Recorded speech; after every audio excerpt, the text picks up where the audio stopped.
ಎಲ್ಲರಿಗೂ ನಮಸ್ಕಾರ. ಇಂದು ವಾಚನ ಮತ್ತು ವ್ಯಾಖ್ಯಾನ ಮಾಡುವವರು ನಮ್ಮ ಗುರುಗಳು ವೇದಬ್ರಹ್ಮ ಡಾಕ್ಟರ್ MS ಸಂತಕುಮಾರ್ ಸ್ವಾಮೀಜಿಗಳು ಮತ್ತು ನಾವು ಅವರ ಪರಿಚಯ ಮಾಡಿಕೊಳ್ಳೋ ಸೌಭಾಗ್ಯ ನನಗೆ ಒದಗಿದೆ. ಡಾಕ್ಟರ್ MS ಸಂತಕುಮಾರ್ ಸ್ವಾಮೀಜಿಯವರು ಸೋಮ್ಯಜ್ಞವನ್ನು ಮಾಡಿ ಸ್ವಾಮೀಜಿ ಪದವಿ ಪಡೆದಿದ್ದಾರೆ. ಅವರ ತಂದೆ ವೇದಬ್ರಹ್ಮ FT ಶ್ರೀನಿವಾಸ ಅವಧಾನಿಗಳು, ತಾಯಿಯವರು ಸುಲೋಚನಪ್ಪ. ಅವರ ವಿದ್ಯಾಭ್ಯಾಸ MCom, MA ಮತ್ತು PhD ಪ್ರಬಂಧ ಯಾಜ್ಞವಲ್ಕ್ಯ ಕೃತಿಯ ಹಿತಾಕ್ಷರ ಸಹಿತ ಎಂಬ ವ್ಯಾಖ್ಯಾನದೊಂದಿಗಿರುವ ಮಹಾ ಉದ್ಗ್ರಂಥದ ಮೇಲೆ ಮೈಸೂರು ವಿಶ್ವವಿದ್ಯಾಲಯದ PhD ಕಲಿತಿದ್ದವರಿಗೆ. ಕೃಷ್ಣಯಜುರ್ವೇದದ ಮೂಲ ಅಧ್ಯಯನ ಮಾಡಿದ್ದಾರೆ. ಶ್ರೌತ ಮತ್ತು ಸ್ಮಾರ್ತ ಕರ್ಮಗಳು, ಸೋಮಯಾಗ ಮಾಡಿದ್ದಾರೆ. ನಿತ್ಯ ಅಗ್ನಿಹೋತ್ರ, ಆಹಿತ ಅಗ್ನಿಗಳು. 40 ವರ್ಷಗಳಿಂದ ಗಮಕ ಕ್ಷೇತ್ರಕ್ಕೆ ಸೇವೆ ಮಾಡಿದ್ದಾರೆ. 33 ವರ್ಷಗಳಿಂದ ಗೀತಾ ಪಾಠ ಮಾಡ್ತಿದ್ದಾರೆ. 36 ವರ್ಷಗಳಿಂದ ಸಂಸ್ಕೃತದ ಬೋಧನೆ, ಶಾಲಾ ಕಾಲೇಜುಗಳಲ್ಲಿ 25 ವರ್ಷಗಳ ಸಂಸ್ಕೃತ ಶಿಕ್ಷಣ ಸೇವೆ. ಇವರಿಗೆ ಅನೇಕ ಪ್ರಶಸ್ತಿಗಳು ಲಭಿಸಿವೆ. ಉದಾಹರಣೆಗೆ ಬೆಂಗಳೂರಿನ ತ್ಯಾಗರಾಜ ಟ್ರಸ್ಟ್ನಿಂದ ವೇದಾಗಮ ಕಲಾಭೂಷಣ, ಸ್ವರ್ಣವಲ್ಲಿ ಸಂಸ್ಥಾನದಿಂದ ವೇದನಾದ ಸುಧಾರಂಗಿ, ಉತ್ತಮ ಶಿಕ್ಷಕ ಪ್ರಶಸ್ತಿ ಏರ್ ಇಂಡಿಯಾದಿಂದ, ಶಾಂತಾರಾಮ ಪ್ರಶಸ್ತಿ ಗಮಕ ವಾಚನಕ್ಕಾಗಿ, ಕಲಾಯನ ಎಂಬ ಸಾಂಸ್ಕೃತಿಕ ಸಂಸ್ಥೆಯ ಸಂಸ್ಥಾಪಕರಾಗಿದ್ದಾರೆ. ಶ್ರೀ ಪ್ರಚೇತಸ ಶ್ರೌತ ವಿದ್ಯಾ ಸಂವರ್ಧಿನಿ ವಿಶ್ವಸ್ತ ಮಂಡಳಿ ಎಂಬ ಚಾರಿಟಬಲ್ ಟ್ರಸ್ಟ್ನ ಸಂಸ್ಥಾಪಕರು ಹಾಗೂ ಸಂಚಾಲಕರು. ಇವರ ವಾಸ ಪುತ್ತೂರು. ಔಪಾಸನ ವೈಶ್ವದೇವ, ನಿತ್ಯ ಸಾಲಿಗ್ರಾಮಾರ್ಚನೆ, ನಿತ್ಯ ಅಗ್ನಿಹೋತ್ರ, ಗೋ ಸಂರಕ್ಷಣೆ, ಅಡಿಕೆ ಕೃಷಿನಲ್ಲೂ ಅವರು ಎತ್ತಿದ ಕೈ. ಗಮಕ ವಾಚನ ವ್ಯಾಖ್ಯಾನಗಳಲ್ಲಿ ಎರಡಲ್ಲೂ ತೊಡಗಿಸಿಕೊಂಡಿದ್ದಾರೆ. ಕನ್ನಡ ಸಂಸ್ಕೃತ ಸಾಮಾನ್ಯವಾಗಿ ಎಲ್ಲ ಗ್ರಂಥಗಳ ವಾಚಿಸುವ ವ್ಯಾಖ್ಯಾನಿಸುವ ಅನುಭವ. ಪುಟ್ಟ ನಾಟಕಗಳ ಬರವಣಿಗೆ ಮತ್ತು ಅದರ ನಿರ್ದೇಶನ ಕೂಡ. ಕಲೆ, ಸಂಸ್ಕೃತಿ ಹಾಗೂ ವೈದಿಕ ಕರ್ಮಾನುಷ್ಠಾನದ ಬಗ್ಗೆ ನಿರಂತರ ಶ್ರಮ ಜೀವನ ನಡೆಸಿದ್ದಾರೆ. ನನ್ನ ಗಮಕ ಗುರುಗಳು ಹೋದವರು. ನಾಡಿದ್ದು ಭಾನುವಾರ 31/8/25 ಹರಿಹರಪುರದ ಶ್ರೀ ಆದಿಶಂಕರಾಚಾರ್ಯ ಶಾರದಾ ಲಕ್ಷ್ಮೀ ನರಸಿಂಹ ಪೀಠದ ಪರಮಪೂಜ್ಯ ಶ್ರೀಮದ್ ಜಗದ್ಗುರು ಶಂಕರಾಚಾರ್ಯ ಶ್ರೀ ಸ್ವಯಂ ಪ್ರಕಾಶ ಸಚ್ಚಿದಾನಂದ ಸರಸ್ವತಿ ಮಹಾಸ್ವಾಮಿಗಳು ಶ್ರೀಮಠದಿಂದ ವೇದಬ್ರಹ್ಮ ಶ್ರೀ ಸಂತಕುಮಾರ ಸ್ವಾಮೀಜಿಗಳಿಗೆ ಗೌರವ ಪುರಸ್ಕಾರ ನೀಡಿ ಗೌರವಿಸುತ್ತಾರೆ. ಇದು ಕುಚಲಾಂಬ ಮಂಟಪದ ಪಕ್ಕದ ಕೋದನೂರು ಸಾಂಸ್ಕೃತಿಕ ಕೂಡ ಜರುಗಲಿದೆ. ಇಷ್ಟು ನನಗೆ ದೊರೆತ ಸೌಭಾಗ್ಯ. ಈಗ ಗುರುಗಳು ಕರ್ನಾಟಕ ಭಾರತ ಕಲಾವಂತಿಗೆ ಆದಿಪುರದ ಪೀಠಿಕಾ ಸಂಖ್ಯೆಯ ವಾಚನ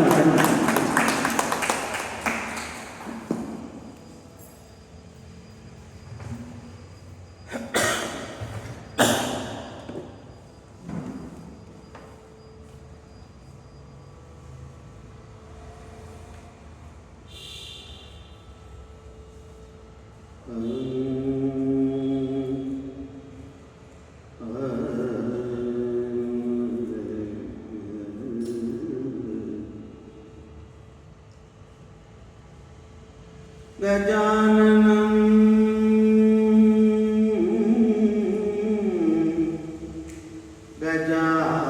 गजाननं भूतगणादिसेवितं गजाननं कपित्थजम्बोफल सारभक्षितम्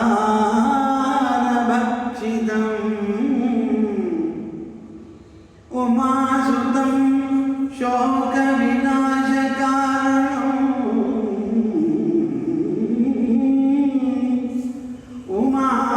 उमासुतं शोकविनाशकारणम् नमामि नमामि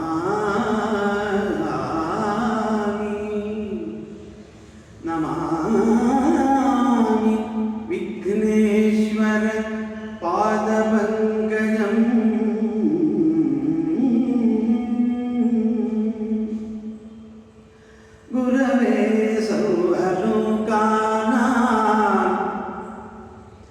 भिषजे भवरोगिणां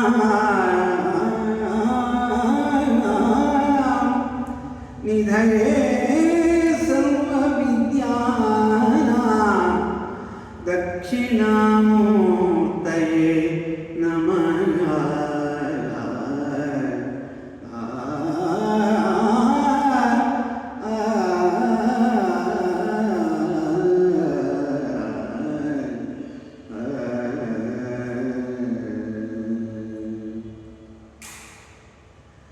मौलौ गंगा शशांको करचरणतले शीतलांगा भुजंगा वामे भागे दयाद्रा हिमगिरितनया चन्दनं सर्वगात्रे इत्थं शीतं प्रभूतं तव कनकसभानाथ सोढुं क्व शक्तिः चित्ते निर्वेदतप्ते यदि भवति न ते नित्यवासो मदीये मदीये मदीये।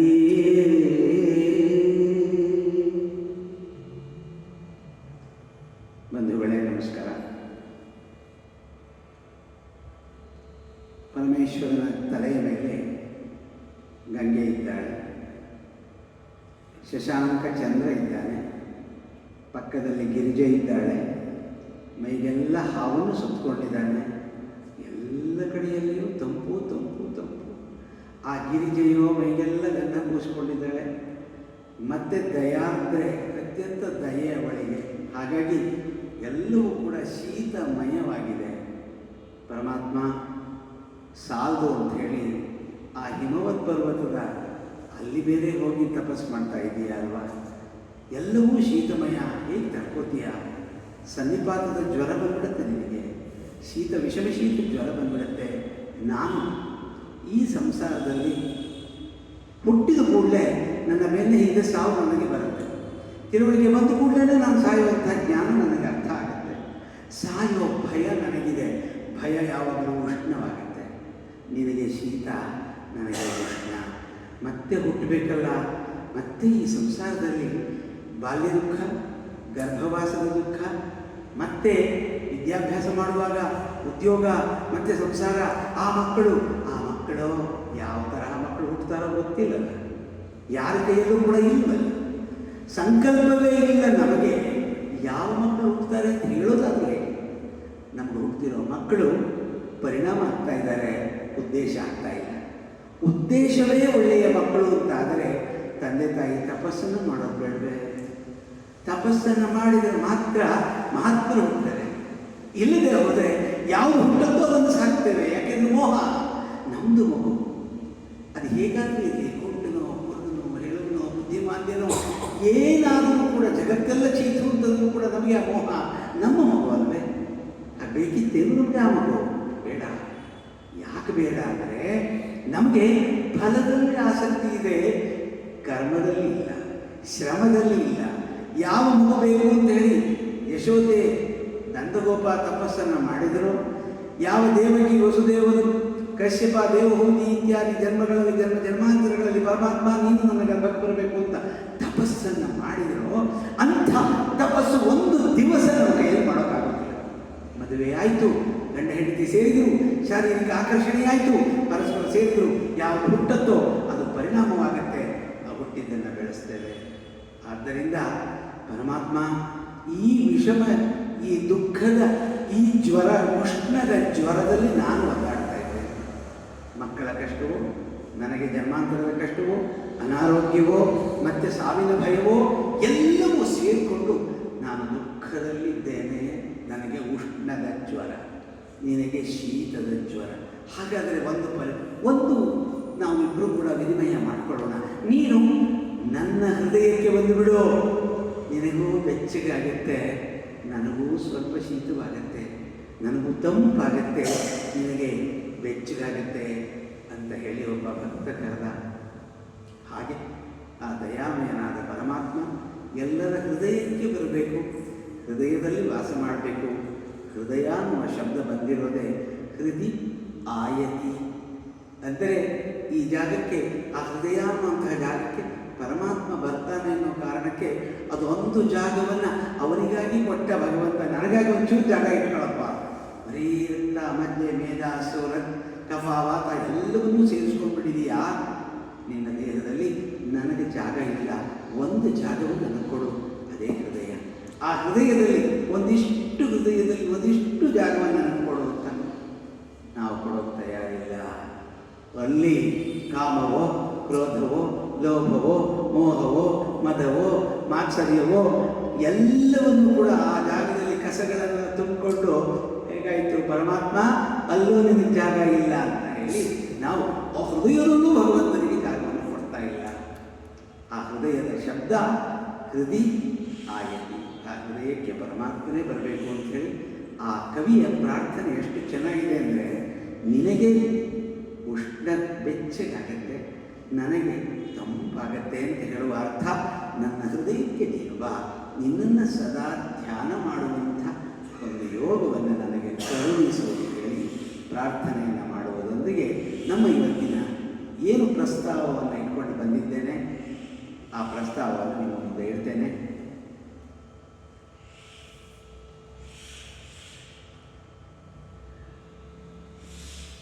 ಬುಧದೋಷೌ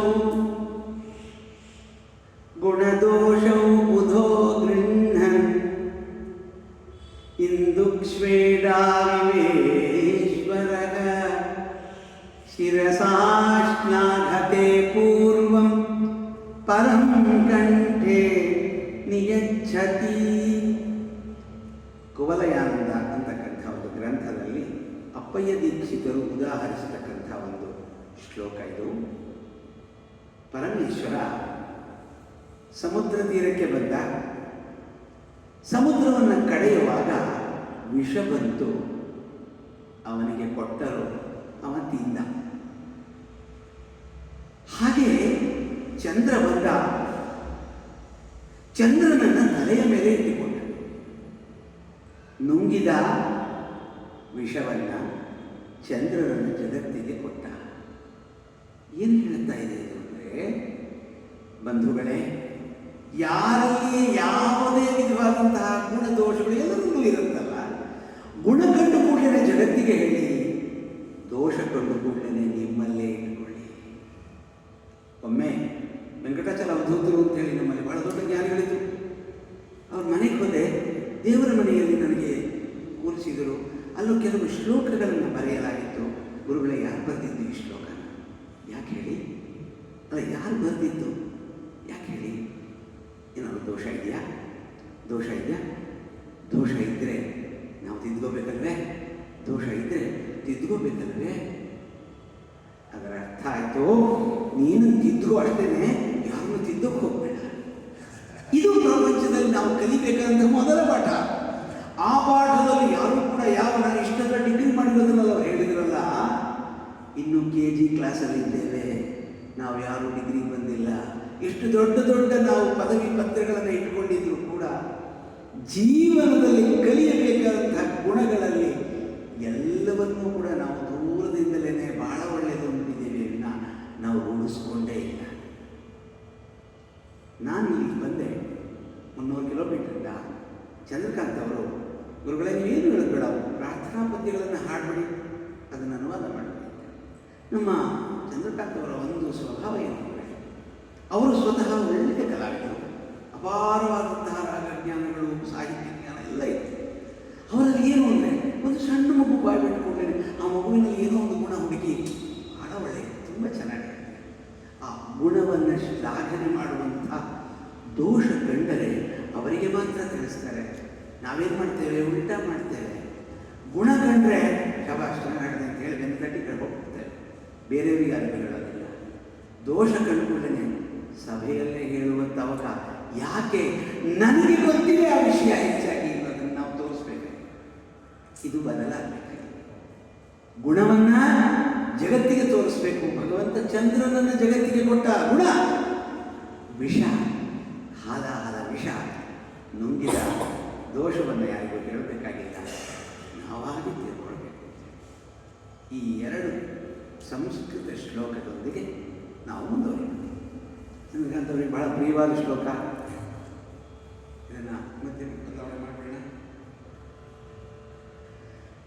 ಕಸ್ತೂರಿ ತಿಲಕಂ ಲಲಾಟಪಟಲೆ ವಕ್ಷಸ್ಥಲೆ ಕೌಸ್ತುಭಂ ನಾಸಾಗ್ರೆ ವರಮೌಕ್ತಿಕಂ ಕರತಲೆ ವೇಣುಗು ಕರೆ ಕಂಕಣಂ ಸರ್ವಾಂಗೇ ಹರಿಚಂದನಂ ಸುವಿಮಲಂ ಕಂಠೇ ಚ ಮುಕ್ತಾವಲಿ ಗೋಪಸ್ತ್ರೀ ಪರಿವೇಷ್ಟಿತೋ ವಿಜಯತೆ ಗೋಪಾಲ ಚೂಡಾಮಣಿ ಗೋಪಸ್ತ್ರೀ ಪರಿವೇಷ್ಟಿತೋ ವಿಜಯತೆ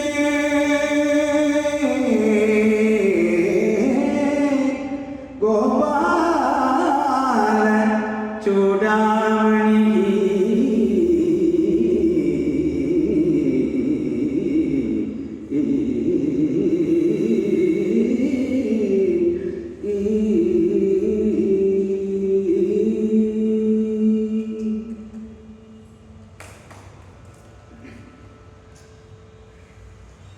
ಇಲ್ಲಿ ಗೋಪಾಲಕೃಷ್ಣ ಸ್ವಾಮಿಯನ್ನು ನೋಡಿದೆ. ತಿಲಕದಲ್ಲಿ ಕಸ್ತೂರಿ ಇದೆ. ಕಸ್ತೂರಿ ತಿಲಕಂ ಲಲಾಟಪಟಲೆ ವಕ್ಷಸ್ಥಲೆ ಕೌಸ್ತುಭಂ, ಕೌಸ್ತುಭ ಹಾರ ಇದೆ, ಕೌಸ್ತುಭ ಮಣಿ ಇದೆ. ನಾಸಾಗ್ರೆ ವರಮೌಕ್ತಿಕಂ, ನಮ್ಮ ಮಕ್ಕಳಿಗೆ ನಾವೀಗ ಮುಕ್ಕನ್ನು ಹಾಕದೇ ಇಲ್ಲ, ಕೃಷ್ಣನಿಗೆ ನಾನು ಮುಕ್ಕನ್ನು ಹಾಕಿದ್ದೆ. ನಾಸಾಗ್ರೆ ವರಮೌಕ್ತಿಕಂ ಕರತಲೆ ವೇಣು ಕರೆ ಕಂಕಣಂ ಸರ್ವಾಂಗೇ ಹರಿಚಂದನಂ, ಎಲ್ಲ ಕಡೆಯಲ್ಲಿ ಕೂಡ ಚಂದನವನ್ನು ಬಳದುಬಿಟ್ಟಿದ್ದಾರೆ, ಪರಿಮಳವಾಗಿದೆ. ಸುವಿಮಲಂ ಕಂಠೇಚ ಮುಕ್ತಾವಲಿ, ಮುಕ್ತಾವಲಿ ಹಾರ ಇದೆ. ಗೋಪಸ್ತ್ರೀ ಪರಿವೇಷ್ಟಿತ, ಎಲ್ಲ ಗೋಪಸ್ತ್ರೀಯರು ಕೂಡ ಸುತ್ತುವರೆದು ಬಿಟ್ಟಿದ್ದಾರೆ. ವಿಜಯತೆ ಗೋಪಾಲ ಚೂಡಾಮಣಿ, ಆ ಪರಮಾತ್ಮ ಅವನಿಗೆ ವಿಜಯವಾಗಿ ಅವನು ನೋಡಿದ ಕೂಡಲೇ ಈ ಒಂದೊಂದು ದೇವತೆಗಲ್ಲ, ಒಬ್ಬೊಬ್ಬ ದೇವತೆಗೂ ಒಂದೊಂದು ಸಂದೇಶವನ್ನು ಕೊಡ್ತಾ ಇದ್ದಾರೆ. ನಮ್ಮ ಕುಮಾರವ್ಯಾಸನಿಗಂತೂ ಇಂತಹ ದೇವರು ಇಲ್ಲಿ ಬಂದು ಕೂತ್ಕೊಂಡಿದ್ದು ಬಹುಶಃ ಇನ್ನೊಂದು 100 ಬದಿಯಲ್ಲಿ ಬರೀ ಮಲ್ಲಶ್ಲೋಕನೇ ಮಾಡ್ತಾ ಇದ್ದ. ಚಂದ್ರಕಾಂತ್ ಅವರು 11 ದಿವಸ ನನಗೆ ಕೊಡಬೇಕಾಗಿದೆ, ಯಾಕೆ ದಿನಕ್ಕೆ 10 ಬದಿ ಅವರು ಹೇಳಿದ್ರು.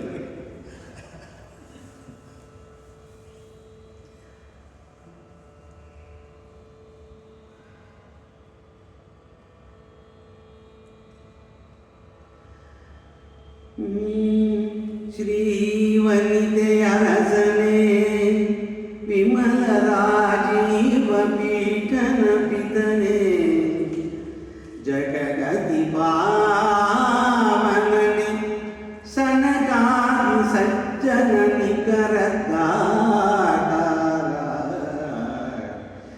ರಾವಣಾಸುರ ಮಥನ ಶ್ರವಣ ಸುಧಾ ವಿನೂತನ ಕಥನ ಕಾರಣ ಕಾವುನಾನತ ಜನವ ಗದುಗಿನ ವೀರ ನಾರಾಯಣ ಆನತ ಜನವ ಕಾವುದೋ ಗದುಗಿನ ವೀರ ನಾರಾಯಣ.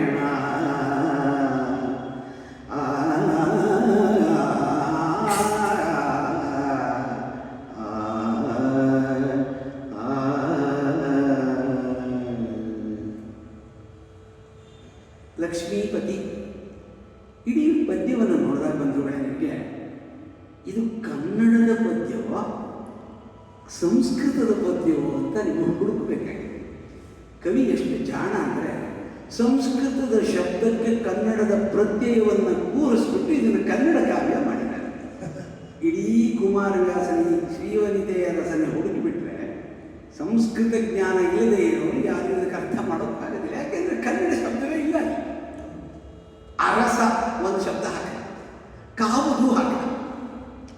ಸಂಸ್ಕೃತ, ವನಿತೆ ಸಂಸ್ಕೃತ, ವಿಮಲ, ರಾಜೀವ, ಪೀಠ, ಪಿತ, ಜಗ, ಅತಿಪಾವನ, ಸನಕ, ಸಜ್ಜನ, ನಿಕರ, ದಾತಾರ, ರಾವಣ, ಅಸುರ, ಮಥನ, ಶ್ರವಣ, ಸುಧಾ, ವಿನೂತನ, ಕಥನ, ಕಾರಣ, ಕಾವುದು ಒಂದು ಶಬ್ದ. ಶುರು ಅರಸ ಸಂಸ್ಕೃತದಲ್ಲಿ ಶಬ್ದ ಇಲ್ಲ, ಅರಸ ಕನ್ನಡ ಶಬ್ದ. ಕಾವುದು ಕನ್ನಡ ಶಬ್ದ. ಆನತ ಜನವ, ಆನತ ಜನ ಗದುಗಿನ ವೀರನಾರಾಯಣ. ಎಲ್ಲವಕ್ಕೂ ಕೂಡ ಒಂದೊಂದು ಕನ್ನಡ ಪ್ರತ್ಯಯವನ್ನು ಕೂರಿಸ್ಬಿಟ್ಟು ನಾವು ಕನ್ನಡ ಕಾವ್ಯವನ್ನೇ ಮಾಡಿದ್ದೇನೆ ಅಂತೇಳಿ ಎಷ್ಟು ಜಾಣ ಇದ್ದಾನೆ ಅಂದರೆ, ಸಂಸ್ಕೃತ ತಿಳಿದವರೇ ಮುಟ್ಟಿ ಕನ್ನಡವನ್ನು ಅಂತ. ಕನ್ನಡ ಸುಲಭ ಇಲ್ಲ, ನಾವು ಅನ್ಕೊಂಡ್ಬಿಟ್ಟಿದ್ದೀವಿ ಎಷ್ಟು ಸುಲಭ ಕನ್ನಡ ಅಂತೇಳಿ ಇಲ್ಲ. ಕನ್ನಡ ಸಂಸ್ಕೃತ ಜ್ಞಾನ ಇರೋನೇ ಕನ್ನಡದ ಒಳ್ಳೆಯ ಭಾಷೆಯನ್ನು ಮಾತಾಡಬಲ್ಲ. ಇಲ್ಲದೆ ಹೋದರೆ ಒಳ್ಳೆಯ ಕನ್ನಡ ಬರೋದಿಲ್ಲ. ಈಗ ಸಿನಿಮಾಗಳಲ್ಲಿ, ಧಾರಾವಾಹಿಗಳಲ್ಲಿ ನೋಡ್ತೀವಲ್ಲ, ಆ ಕೆಟ್ಟ ಕುಲಗೆಟ್ಟ ಕನ್ನಡವನ್ನೇ ನಾವು ಹೀಗೆ ಮಾತಾಡೋದು ಅಂತ. ಯಾಕೆಂದರೆ ಅವರಿಗೆ ಗ್ರಂಥ ಭಾಷೆಯಲ್ಲಿ ಸಂಸ್ಕೃತ ಹಾಲು ಜೇನಿನ ಹಾಗೆ ಕೂಡ್ಕೊಂಡ್ಬಿಟ್ಟಿದೆ. ಅಥವಾ ನಮ್ಮ ಹಳ್ಳಿ ಭಾಷೆ ಹೇಳಬೇಕು ಅಂದರೆ ಹಾಲು ನೀರು ಸೇರಿದಂಗೆ ಬೇರೆ ಮಾಡಿ ನೋಡೋಣ ಆಗಲ್ಲ. ಅಷ್ಟು ಈ ಸವಿಯಾದಂತಹ ಕನ್ನಡವನ್ನು ಸವಿಬೇಕಾದ್ರೆ ಸಂಸ್ಕೃತದ ಜ್ಞಾನ ವಿಶೇಷವಾಗಿ ಬೇಕಿದೆ. ಈ ಮೊದಲನೆಯ ಪದ್ಯದಲ್ಲೇ ನಾವು ನೋಡಿದ್ವಿ 2 ಶಬ್ದ ಕನ್ನಡ, ಇನ್ನೆಲ್ಲವೂ ಸಂಸ್ಕೃತದ್ದೇ ಶಬ್ದಗಳು. ಶ್ರೀಪತಿ ಅಥವಾ ಲಕ್ಷ್ಮೀಪತಿ, ಶ್ರೀವನಿತೆಯ ಅರಸ. ರಾಜೀವ ಪೀಠ ಬ್ರಹ್ಮ, ಅವನ ಅಪ್ಪ. ರಾಜೀವ ಪೀಠನ ಪಿತ. ಜಗಕ್ಕೆ ಇವನಿಗಿಂತ ಪಾವನಕ್ಕೆ ಪಾವನಂ, ಮಂಗಳಕ್ಕೆ ಮಂಗಳಂ. ನಮ್ಮ ಲಕ್ಷ್ಮೀಶ ಕವಿ ಮಾತು ಕೇಳಬೇಕು. ಜಗತ್ತಿನಲ್ಲಿ ಏನಾದರೂ ಒಂದು ನಾಮ ಇದ್ದರೆ ಪರಮಾತ್ಮನ ನಾಮ, ಅದು ಪಾವನಕ್ಕೆ ಪಾವನ, ಮಂಗಳಕ್ಕೆ ಮಂಗಳ. ಅದು ಬಿಟ್ಟು ಇನ್ನೊಂದಿಲ್ಲ. ಸೀತಾಪರಿತ್ಯಾಗದ ಸಂದರ್ಭದಲ್ಲಿ ಅಂಥ ರಾಮನನ್ನು ಬಿಟ್ಟು ಬಂದಲ್ಲ ಅಂತ ಕೊರಗ್ತಾರೆ. ಎಲ್ಲ ಜಗತ್ತು ಯಾವ ರಾಮನ ಬಳಿಗೆ ಹೋಗೋದಕ್ಕೆ ಇಷ್ಟಪಡುತ್ತೋ ಅಂಥ ರಾಮನನ್ನು ಬಿಟ್ಟು ಕಾಡಿಗೆ ಹೋಗಬೇಕು, ಋಷಿಗಳನ್ನು ಮಾತಾಡಿಸ್ಬೇಕು, ಮುತ್ತೈದೆಯರಿಗೆ ನಾನು ಋಷಿಪತ್ನಿಯರಿಗೆ ಏನಾದರೂ ಕೊಡಬೇಕು ಅಂತೇಳಿ ಲಕ್ಷ್ಮಣ ಕರ್ಕೊಂಡು ಹೊರಟ್ರೆ ನಾನೇ ನಿಮ್ಮ ಜೊತೆ ಬರಬೇಕು, ರಾಮನ ಜೊತೆ ಹೋಗ್ಬೇಕಲ್ವ ನಾನು? ಹೋಗ್ಬೋದ? ರಾಮ ಹೋಗಿದ್ದಾನೆ, ರಾಮ ಆಪತ್ತಲ್ಲಿದ್ದಾನೆ, ಲಕ್ಷ್ಮಣ ನೀನು ಹೋಗು ಅಂತ ಹೇಳ್ಬಿಟ್ಟು ಅಂತ ರಾವಣ ಹೊತ್ಕೊಂಡು ಹೋಗೋ ಸಂದರ್ಭದಲ್ಲಿ ಲಕ್ಷ್ಮಣ ರಾಮನಿಗೆ ಆಪತ್ತು ಬಂದಿದ್ದೆ ಓಡು ಅಂತ ಹೇಳ್ತೇವಿನ ಪೆದ್ದಿಯಲ್ವಾ? ಲಕ್ಷ್ಮಣ ರಾಮನಿಗೆ ಆಪತ್ತು ಬಂದ್ರೆ ನಾನು ಇಲ್ಲಿರೋಕ್ಕಾಗತ್ತೇನೋ? ಹೊರಡು ಹೋಗೋಣ ಅನ್ಬೇಕು. ಏನಲ್ಲಿ ಬಂಗಾರ, ಅಪ್ಪ ಕೊಟ್ಟಿದ್ದ ಬಂಗಾರ ಎಲ್ಲ ಇಟ್ಟಿದ್ದೇನೋ? ಏನು ರೇಷ್ಮೆ ಸೀರೆ ಇತ್ತೇನೋ? ಆ ಕಾಡಿನ ಬಣ್ಣ ಪುಟ್ಟಿಯಲ್ಲಿ ಎಲ್ಲಿ ಬೇಕಾದ್ರೂ ಬಿಟ್ಟು ಅಲ್ಲಿ ಒಂದು ಲಕ್ಷ್ಮಣ ಒಂದು ಪುಟಿಯನ್ನು ನಿರ್ಮಾಣ ಮಾಡಿ ಆ ಕೆಲಸ ಮಾಡ್ಬೋದ? ಕಡ್ಡಿ ಇಲ್ಲಿ ಹೇಳ್ಕೊಳ್ತಾ ಇರೋದು ನಾನಲ್ಲ, ಅವಳೇ ಹೇಳ್ಕೊಳ್ಳೋದು. ಎಂಥ ದಡ್ಡತನ ಮಾಡಿಬಿಟ್ಟೆ ನಾನು. ಪಾವನಕ್ಕೆ ಪಾವನಂ, ಮಂಗಳಕ್ಕೆ ಮಂಗಳಂ, ಆ ರಾಮನಾಮ. ಅಂಥ ರಾಮನನ್ನ ನಾನು ಬಿಟ್ಟು ಜಗತ್ತೆಲ್ಲ ಬೇಕು ಅನ್ನೋಂಥ ರಾಮನನ್ನ ಅವನು ಬೇಡ ರೀ, ಅವನ ನಾಮ ಸಾಕು ಅಂತಾರೆ. ಅವನೇ ಸಿಕ್ಕಿರ್ಬೇಕಾದ್ರೆ ನನಗೆ ಆ ಜಿಂಕೆ ಬೇಕಿತ್ತೆ ನನಗೆ. ಅಯ್ಯೋ ನನ್ನದೇ ಎಂಥ ಕೆಲಸ ಮಾಡಿಬಿಟ್ಟೆ ಕೊರಗ್ತಾರೆ. ಅಂಥ ಪವಿತ್ರನಾದಂತಹ ಪಾವನನೇ ಜಗಕ್ಕೆ ಅತಿ ಪಾವ. ಇನ್ನೊಂದು ಪಾವನ ವಸ್ತು ಅಲ್ಲಿ ಸೀತೆ ಪೂರ್ಣ ಗರ್ಭಿಣಿ, ವನವಾಸ ಎಲ್ಲ ದುಃಖ ಎಲ್ಲ ಕಳೆದಿರುತ್ತೆ. ಹಾಗೆ ಗಂಡ ಹೆಂಡತಿ ಇಬ್ಬರು ಮಾತಾಡ್ತಾ ಇರ್ತಾರೆ. ಸೀತಾ, ತುಂಬ ಆಯಾಸ ಆಗ್ತಾ ಇದೆಯಾ? ಇಲ್ಲ, ಪರವಾಗಿಲ್ಲ. ಸೀತಾ ನೋಡು, ಇಲ್ಲಿ ಎಲ್ಲ ಆರಾಮಾಗಿದೆ ಹೇಳು ಅಂತ ಹೇಳ್ಬಿಟ್ಟು ರಾಮ ಅಲ್ಲಿ ಒಂದು 5 ನಿಮಿಷ ಎಲ್ಲ ಅಂತಃಪುರದಲ್ಲಿ ಓಡಾಡ್ತಾರೆ.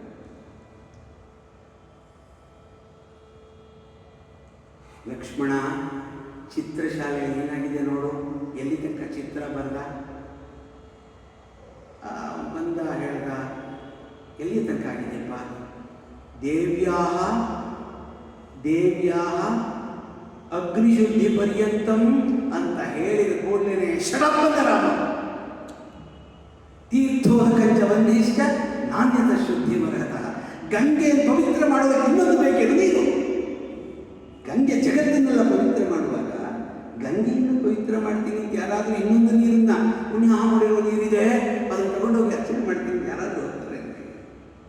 ಅಗ್ನಿ ಮಾಡೋದಕ್ಕೆ ನೀರು ಹಾಕ್ತಾನೆ, ನೀರು ಶುದ್ಧಿ ಆಗ್ತಾನೆ, ಹಾಲು ಹೋಗ್ತಾನೆ, ಶುದ್ಧಿ ಆಗ್ತಾನೆ. ಹಾಗೆ ಸೀತೆ ಅತ್ಯಂತ ಪರಿಶುದ್ಧಳು ಅಂತ ರಾಮ ಸರ್ಟಿಫಿಕೇಟ್ ಕೊಡ್ತಾನೆ, ಸಾಮಾನ್ಯ ಅಲ್ಲ. ಆ ಪಾವನ ಪವಿತ್ರ ಅಂತಕ್ಕಂತಹ ಶಬ್ದ ಹೇಗಿದೆ ಅಂದರೆ, ಗಂಗೆಯನ್ನು ಪವಿತ್ರ ಮಾಡೋದಕ್ಕೆ ಇನ್ನೊಂದು ಬೇಕಿಲ್ಲ ಅನ್ನೋ ಹಾಗೆ ಪರಮಾತ್ಮ ಜಗತ್ತನ್ನು ಪವಿತ್ರ ಮಾಡೋವನಿಗೆ ಮತ್ತೆ ಅವನನ್ನು ಪವಿತ್ರ ಮಾಡೋದಕ್ಕೆ ಏನು ಬೇಕು? ಆದ್ದರಿಂದ ಅತಿ ಪಾವನ. ಜೊತೆಗೆ ಸನಕಾದಿ ಸಜ್ಜನರು ಯಾವಾಗಲೂ ಬಯಸೋದೇನನ್ನ, ಪರಮಾತ್ಮ ನಿನ್ನ ಈ ಅಂಗಡಿ ಒಳಗೆ ಏನೋ ಒಂದು ವಸ್ತು ಇದೆಯಲ್ಲ ಅದನ್ನು ಕೊಡು ಅಂತ ಅವ್ರು ಕೇಳೋದಿಲ್ಲ, ಅವನನ್ನೇ ಕೇಳ್ತಾರೆ. ನಾವೆಲ್ಲ ಹುಡುಕ್ತಾ ಇರೋದು ಅವನ ಅಂಗಡಿಲಿರೋ ವಸ್ತುಗಳನ್ನು. ಅವನು ಎಷ್ಟು ಎಷ್ಟು ನೋಡ್ತಾನೆ, ಈ ಮಾಲ್ ನೋಡು, ಈ ಮಾಲಲ್ಲಿ ಗೋಪಾಲನ್ ಮಾಲ್ ಅಂತಿದೆ, ಈ ಲುಲು ಮಾಲ್ ಅಂತಿದೆ, ಇವತ್ತು ಓದ್ಕೊಂಡು ಬಂದೆ. ಜನಗಳು ಅಲ್ಲೆಲ್ಲ ಹುಡುಕು ಒಂದೊಂದು ದಿವಸದ್ದು ಒಂದೊಂದು ಆ ಕಣ್ಣು ಎಷ್ಟು ಮೋಸ ಮಾಡುತ್ತೆ ಅಂದರೆ ಹುಡುಕ್ತಾನೆ ಇರುತ್ತೆ.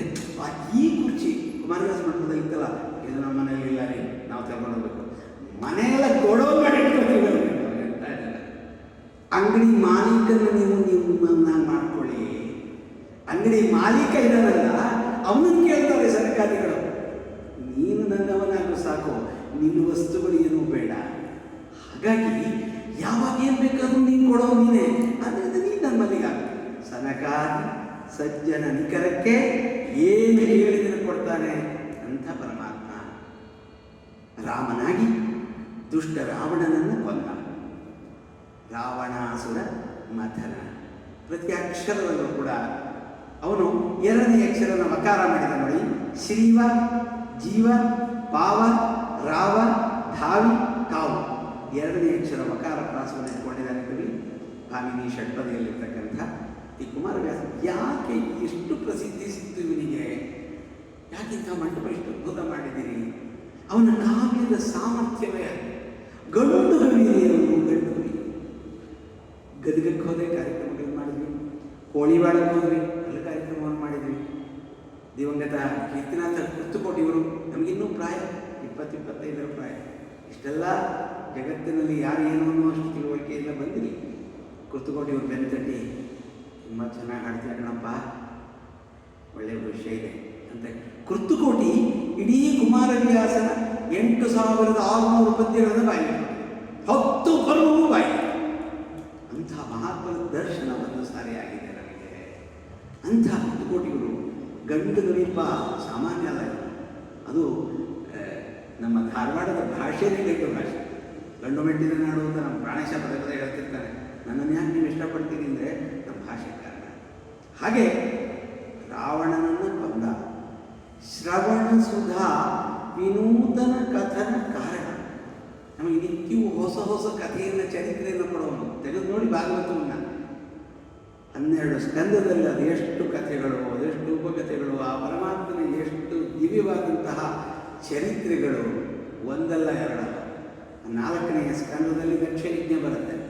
ಹೀಗೂ ಉಂಟೆ ಅಂತ ಈ ಯಾವುದೋ ಟಿ ವಿನಲ್ಲಿ ನೋಡಿದ್ದೆ ನಾನು, ಹೀಗೂ ಉಂಟೆ ಅಂತ ಬರ್ತಿತ್ತು ಅವಾಗ. ಅಲ್ಲಿ ತ್ರಿಪುರೇಶ್ವರನನ್ನು ಅಥವಾ ತ್ರಿಪುರಾಸುರನನ್ನು ಕೊಂದಂತಹ ಪರಮೇಶ್ವರ ಅವನು ರೊಚ್ಚಿಗೆದ್ದು ಆ ದಕ್ಷಯಜ್ಞೆಯನ್ನು ಧ್ವಂಸ ಮಾಡಿ ಜಗತ್ತಿಗೆ ಮಂಗಳವನ್ನು ಉಂಟು ಮಾಡದ ಅಂತ ಹೇಳಿದ್ದ 4ನೇ ಸ್ಕಂದದಲ್ಲಿ ಬರ್ತಕ್ಕಂಥದ್ದು. ನಾನು ಹೇಳ್ಬಿಟ್ರೆ ಚಂದ್ರಕಾಂತ್ ಅವರು ಯಾವಾಗ ಮಾಡೋಣ ದಕ್ಷಯಜ್ಞ ಕಥೆ ಯಾವಾಗ ಮಾಡೋಣ ಅಂತೇಳಿ, ಅವರಿಗೆ ಶೈವರು ಪರಮಶೈವರು, ನಾವು ಶೈವರೇ, ಆದರೆ ಅವರಿಗೆ ಆ ಶಿವನ ಕಥೆಯಲ್ಲಿ ವಿಶೇಷವಾದಂತಹ ಆಸಕ್ತಿ. ಹಾಗೆ ನಿಮ್ಮ ಗಮನಕ್ಕೆ ಮತ್ತೂರಿನಲ್ಲಿ ನಾವೇನಾದರೂ ವಾರ್ಷಿಕೋತ್ಸವ ಅಂತ ಮಾಡ್ತೀವಲ್ಲ, ಆಗ ಈ ವರ್ಷ ಮೊದಲು ರುಕ್ಮಿಣಿ ಕಲ್ಯಾಣ ಮಾಡೋಣ ಅಂತ ಯೋಚನೆ ಮಾಡಿದ್ವಿ. ಆಮೇಲೆ ನಿಮ್ಮ ಈ ಕಾರ್ಯಕ್ರಮದ ವಿಚಾರ ನೋಡ್ಬಿಟ್ಟು ಕೆಲಸ ಮಾಡೋಣ, ಶಿವನನ್ನೇ ತೊಗೊಂಡ್ಬಿಡೋಣ, ಕಾಳಿದಾಸನ ಕುಮಾರ ಸಂಭವವನ್ನು ಒಂದು ಗಂಟೆ ಹಾಡೋಣ ಅಂತ ಯೋಚನೆ ಮಾಡಿದ್ವಿ. ಬನ್ನಿ, ಖಂಡಿತ ಎಲ್ಲರಿಗೂ ಆಹ್ವಾನ ಇದೆ. 4-5 ಅಕ್ಟೋಬರ್. ಕಾವುದು ಆನತ ಜನವ ಅಂತಾರೆ. ಬೇರೆ ಬೇರೆ ಯಾಕೆ ಮಾಡ್ತಾರೆ? ಹಂದಿ ಮರಿಗಳ ಹಾಗೇನೆ ದೇಶಾನಾಶ ಮಾಡುವಂತಹ 100 ಮಕ್ಕಳನ್ನು ಹರಿದು ಇವರು ಕಾಫಿನೂ ಅಂತ ಹೇಳ್ಬಿಟ್ಟು ಪಟ್ಟ ಕಟ್ಟಿ ನಮ್ಮನ್ನೆಲ್ಲ ಕೊಲೆ ಮಾಡಿ ಮುಗಿಸಿ ಈ ದೇಶವನ್ನು ಸರ್ವನಾಶ ಮಾಡಬೇಕು ಅಂತ ಹೊರಟಿರೋರಿಗೆ ಒಂದು ಒಳ್ಳೇದು ಮಾಡಕ್ಕೆ ಹೋಗ್ತಾನೆ. ಬೇಕಿಲ್ಲ. ಯಾರು ಸಜ್ಜನರೋ, ಯಾರು ನಿನ್ನನ್ನು ನಮಸ್ಕಾರ ಮಾಡ್ತಾರೋ, ಯಾರು ನಿನ್ನಲ್ಲಿ ಶರಣಾಗ್ತಾರೋ ಅಂಥವರನ್ನು ಕೈಬಿಡ್ಬೇಡಪ್ಪ, ಕಾಪಾಡು. ಕಾವುದು ಆನತ ಜನವ ನಾನು ಕೂಡ, ನಾನೂ ನಿನ್ನಲ್ಲಿ ಪ್ರತಿದಿನವೂ ಸೂರ್ಯೋದಯವಾಗಿ ತಾನೊಂದು ಅಲ್ಲಿಯೇ ಪುಷ್ಕರಣಿಯಲ್ಲಿ ಸ್ನಾನ ಮಾಡಿ ಆ ಒದ್ದೆಯಲ್ಲೇ ಬಂದು ಕುಮಾರವ್ಯಾಸ ಕಂಬದ ಸ್ತಂಭದ ಹತ್ತಿರ ಕುಳಿತು ಕಾವ್ಯವನ್ನು ಬರಿತಾ ಎಲ್ಲಿಯವರೆಗೆ ಅದು ಒಣಗುವುದಿಲ್ಲವೋ ಅಲ್ಲಿಯ ತನಕವೂ ಕಾವ್ಯವನ್ನು ಬರಿತಾ ಇದ್ದ ಅಂತೇಳಿ ಇತಿಹಾಸ. ಹಾಗೆ ಸನ್ನಿಧಿಯಲ್ಲೇ ಇದ್ದಂತಹ ಆ ಕವಿಯನ್ನು ಕಾಪಾಡದೇ ಇರ್ತಾರೇನು? ಆ ಆನತ ಜನ ಅನ್ನೋ ಶಬ್ದಕ್ಕೆ ಏಕವಚನವೂ ಆಗುತ್ತೆ, ಬಹುವಚನವೂ ಆಗುತ್ತೆ. ಜನಃ ಅಂತ ಏಕವಚನ. ನಮ್ಮಲ್ಲಿ ಸಂಸ್ಕೃತದಲ್ಲಿ ಏಕವಚನದಲ್ಲಿ ಜನಃ ಅಂತ ಹೇಳಿದ್ರೆ ಅದು ಒಬ್ರಿಗೂ ಆಗುತ್ತೆ, ಎಲ್ರಿಗೂ ಆಗುತ್ತೆ. ಜನಾಹ ಅಂತಂದಾಗ ಮಾತ್ರ ಬಹುವಚನ. ಜನರು, ಜನ ಬಂದಿದ್ರು ಅಂತೀವಿ ನಾವು, ಕನ್ನಡದಲ್ಲಿ ಬಳಸ್ತೀವಿ. ಜನ, ತುಂಬ ಜನ ಬಂದಿದ್ರು ಅಂತ, ತುಂಬ ಜನರು ಬಂದಿದ್ರು ಹೇಳೋಲ್ಲ ನಾವು, ಅಂದರೆ ಅಗತ್ಯ ಇಲ್ಲ. ಈ ಜನ ಸಾಮಾನ್ಯ ಅಲ್ಲ ಅಂದರೆ ಒಬ್ಬನನ್ನೇ ಕೂತ್ಕೊಂಡು ಹೇಳ್ತಾರೆ. ಈ ಜನ ಇದಾರಲ್ಲ ಸಾಮಾನ್ಯ ಅಲ್ಲ ಅಂದರೆ ಒಬ್ಬನೇ. ಹೀಗೆ ಜನನ, ಈ ಜನವನ್ನು ಕಾಪಾಡುವುದು ಗದುಗಿನ ವೀರನಾರಾಯಣ. ಇಷ್ಟು ಮೊದಲನೆಯ ಪದ್ಯಕ್ಕೆ ಸಂಕ್ಷಿಪ್ತವಾದಂಥ ಅರ್ಥ. ಶರಣ ಸಂಗವ್ಯಸನ ಭುಜಗಾಭರಣನೆ ಅಮರ ಕಿರೀಟ ಮಂಡಿತ ಚರಣ ಚಾರು ಚರಿತ್ರ ನಿರುಪಮ ಬಾಳ ಶಿಖಿ ನೇತ್ರ ಕರ್ಣ ನಿರ್ಮಲ ಭಜಗಲ ಸಂಹರಣ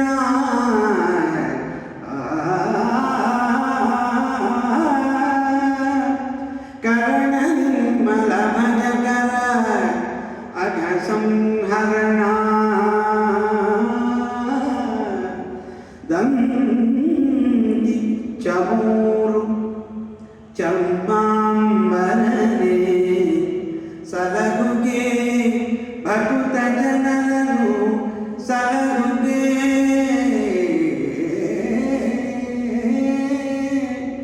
ಪಾರ್ವತಿ ರಮಣ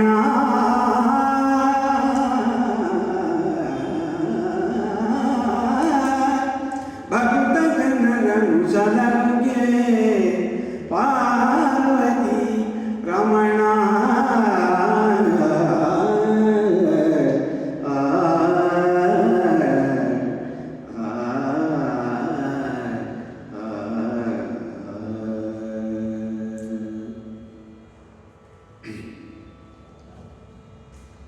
ಪರಮೇಶ್ವರನಿಗೆ ಒಂದು ವ್ಯಸನ, ನಮಗೂ ಇರುತ್ತಲ್ಲ ಈ ತರಹ, ಅವನಿಗೊಂದು ವ್ಯಸನ.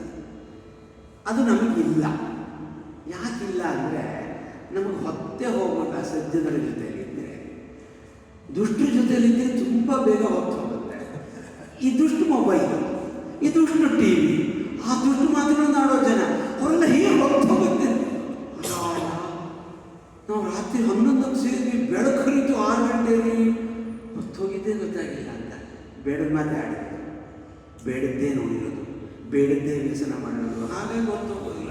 ಈ ಸತ್ಸಹವಾಸದಲ್ಲಿ ಪರಮಾತ್ಮನ ಗುಣಗಾನವನ್ನು ಮಾಡೋ ಅಂತಾರೆ, ರಾಮನಾಮ ಮಾಡೋ ಅಂತಾರೆ, ಯಾರಿಗಾದರೂ ಒಂದಷ್ಟು ಸೇವೆ ಮಾಡೋ ಅಂತಾರೆ, ಹೊತ್ತೇ ಹೋಗೋಲ್ಲ ರೀ, ಅದೆಲ್ಲ ಆಗಲ್ಲ ಅಂತೇಳಿ. ಇವನಿಗೊಂದು ವ್ಯಸನ ಏನು ಅಂದರೆ, ಯಾರು ಶರಣರೋ, ಯಾವ ಸಜ್ಜನರೋ, ಯಾವ ಮಹಾತ್ಮರೋ, ಯಾವ ದಿವ್ಯ ವ್ಯಕ್ತಿಗಳೋ, ಯಾವ ಸಾಧಕರೋ ಅಂತಹವರ ಜೊತೆಯಲ್ಲಿ ಪರಮೇಶ್ವರ ಇರ್ತಾನೆ.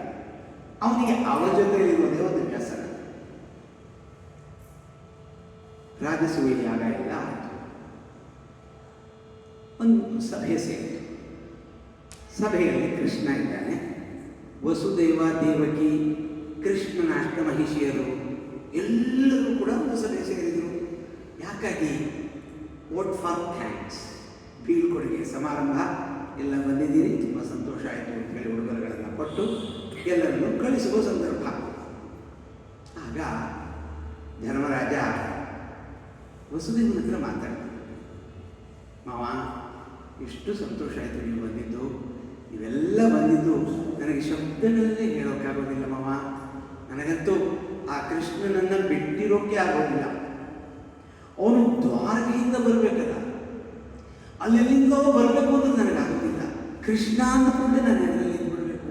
ಆ ಕೃಷ್ಣ ನನ್ನ ಕಂಡ್ರೆ ನಮಗೆ ಅಷ್ಟು ಅಚ್ಚುಮೆಚ್ಚು ಅಂತಂದಾಗ ವಸುದೇವ ಹೇಳ್ತಾನೆ, ನಿಮ್ಮವರಿಗೆ ಸಹಿ ನಮಗಿಲ್ಲ. ಅವನು ಯಾಕಾಗಿ ಹೆತ್ತವರಿರಲಿ ಭಕ್ತರನ್ನು ಇದ್ದ ಕರೆ ಅಂತ ಹೇಳ್ತಾನೆ ಪರಮಾತ್ಮ. ಕುಮಾರವ್ಯಾಸ ಹೇಳಬಾರ್ದು, ಅವ್ರು ಇರ್ತಾರೆ, ಅವ್ರಿಗೆ ಅಪ್ಪಿದ್ರು ಎಲ್ಲೂ ಹೋಗಲ್ಲ.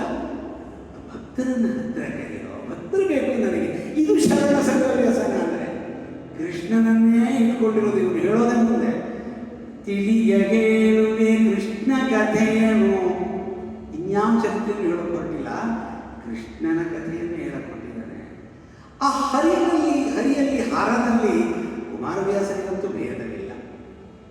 ಹರಿಯ ಕೆಲಸ ಏನಾದರೂ ಮಾಡಬೇಕು ಅಂತಂದ್ರೆ ಹರಿಯ ರೂಪವನ್ನು ತಗೊಳ್ತಾನೆ, ಹರದ ಕೆಲಸ ಏನಾದರೂ ಮಾಡಬೇಕು ಅಂದ್ರೆ ಹರದ ಕೆಲಸವನ್ನು ಮಾಡ್ತಾನೆ, ಹರನ ರೂಪವನ್ನು ತಗೊಳ್ತಾನೆ. ಯಾವ ರೂಪವನ್ನು ಬೇಕಾದರೂ ತಗೊಳ್ಳೋ ಶಕ್ತಿ ಇರೋ ಅವನಿಗೆ ನೀನು ಶಿವನಾಗೇ ಕುಕ್ಕನ ಬಡಿಬೇಕು, ನೀನು ಹರಿಯಾಗೇ ಇಲ್ಲ. ಲಕ್ಷ್ಮೀಶ್ ಕವಿಯು ಕೂಡ ಸುಧನ್ವಾರ್ಜುನ ಕಾಳಗದಲ್ಲಿ ಈ ಬಾಣವನ್ನ ನಾನು 3 ಬಾಣವನ್ನು ಬಿಡ್ತೇನಲ್ಲ, ಆ ಬಾಣವನ್ನು ತುಂಡರಿಸ್ತೇನೆ ಅಂತ ಸುಧನ್ವ ಪ್ರತಿಜ್ಞೆ ಮಾಡ್ತಾನೆ. ಅರ್ಜುನ 3 ಬಾಣದಲ್ಲಿ ನಿನ್ನನ್ನು ಕೊಲ್ತೇನೆ ಅಂತ ಪ್ರತಿಜ್ಞೆ ಮಾಡ್ತಾನೆ. ಹರಿಹರದಲ್ಲಿ ಭೇದವನ್ನ ಎಣಿಸುವವರು ಯಾವ ಪಾಪಕ್ಕೆ ಹೋಗುತ್ತಾರೋ ಆ ಪಾಪಕ್ಕೆ ಹೋಗ್ತೇನೆ, ಈ ಬಾಣವನ್ನು ತುಂಡರಿಸ್ತೇ ಹೋಗ್ರಿ ಅಂತ ಹೇಳ್ತಾನೆ. ಅಂದರೆ ಇಂಥ ಮಹಾಪಾಪದಲ್ಲಿ ನಾವು ತುಳುಕಾಡ್ತಿರ್ತೀವಿ. ದೇವರನ್ನು ನಮ್ಮ ಕಡೆ ಕಟ್ಟಾಕೊಂಡಿರ್ತೀವಿ. ಬರೀ ಮನುಷ್ಯರನ್ನಲ್ಲೇ ಅಲ್ಲ, ಎಲ್ಲರಿಗೂ ಕೂಡ ಆ ಸ್ವಾರ್ಥ ಅನ್ನೋದು ಎಲ್ಲಿ ತನಕ ಹೋಗಿದೆ ಅಂದರೆ ಕಣ್ಣು ಮುಚ್ಕೊಂಡು ಮಂಗಳಾರತಿ ಮಾಡ್ತಾ ಇದ್ದಾರೆ ಹರಿಹರೇಶ್ವರ ದೇವಸ್ಥಾನದಲ್ಲಿ. ಯಾಕೆಂದರೆ ಅದು ಆ ಕಡೆ ಹರಿಗೆ ಈ ಆರತಿ ಶಿವನಿಗೆ ಮಾತ್ರ ಅಂತ, ಆ ಕಡೆ ಕಣ್ಣು ಮುಚ್ಕೊಂಡು ಅವನು ನೋಡಬಾರ್ದು ಅಂತ ಹೇಳಿ. ಆದ್ದರಿಂದ ಇವನು ಪರಮೇಶ್ವರನಾಗಿ ಈಶ್ವರನೂ ಆಗಿ ಶಿವಸ್ಯ ಹೃದಯ ವಿಷ್ಣು ವಿಷ್ಣೋಶ್ಚ ಹೃದಯ ಶಿವ, ಪರಸ್ಪರರಲ್ಲಿ ಭೇದ ಇಲ್ಲ. ಅವನು ಶರಣ ಸಂಘ ವ್ಯಸನ. ಅವನಿಗೆ ಯಾವಾಗಲೂ ಭಕ್ತರು ಅಂತ ಹೇಳಿದರೆ ಪ್ರಾಣ. ಎಲ್ಲಿರ್ತಾನೆ ಕೊನೆಗೆ ಭಾಗವತದಲ್ಲಿ ಪ್ರತಿಜ್ಞೆ ಇದೆ, ನನ್ನನ್ನು ಏನು ಬೇಕಾದ್ರೂ ಹೇಳ್ಬೋದು, ನನ್ನ ಭಕ್ತರ ತಟ್ಟೆಗೆ ಬರ್ಬೋದು. ಹಿರಣ್ಯಕಶಿಪುವನ್ನು ಕೊಂದಿದ್ದು ನನ್ನ ಜೊತೆ ಯುದ್ಧ ಮಾಡದೆ ಅಂತಲ್ಲ, ನನ್ನ ಪ್ರಹ್ಲಾದನಿಗೆ ಅಂಥ ಭಕ್ತನಿಗೆ ಅನ್ಯಾಯ ಮಾಡುತ್ತಿಲ್ಲ ಅಂತ ಹೇಳಿ ಇದ್ದ ಭಕ್ತನಿಗಾದರೂ ಉದ್ದಾರಬಾದ ಮಹಾರಾಜನೋ ಸುರುಚಿಯೋ ಹೋಗಿದ್ರೆ ತಪಸ್ಸಿಗೆ ವಿಷ್ಣು ಅಷ್ಟು ಬೇಗ ಬರ್ತಿರಲಿಲ್ಲ. ಭಕ್ತನಾದ ಧ್ರುವನಿಗೋಸ್ಕರವಾಗಿ ಬಂದ. 5 ವರ್ಷದ ಮಗುರಿ ಅಷ್ಟು ದೊಡ್ಡ ಪರಮೇಶ್ವರ ಒಂದು ಕಾಡಿನಲ್ಲಿ ಸಿಗಾಕೊಂಡಿರುವ ಆನೆಗೋಸ್ಕರವಾಗಿ ಹೋಗ್ಬಂತು. ಚಂದ್ರಕಾಂತ್ ಹೇಳ್ತಾರೆ, ಗುರುಗಳೇ ಈ ತರಹ ಗಜೇಂದ್ರ ಮೋಕ್ಷ ಹಾಡಬೇಕು, ಯಾಕೆ ಇದು ಆಗೋದಿಲ್ಲ, ಯಾಕೆ ಮಾಡೋಕ್ಕಾಗಲ್ಲ, ಅದನ್ನ ನೀವು ಮಾಡಿ ಅಂತ ಹೇಳಿದ್ದ. Studio recording ಸಾಕಾಗಿರಲಿ.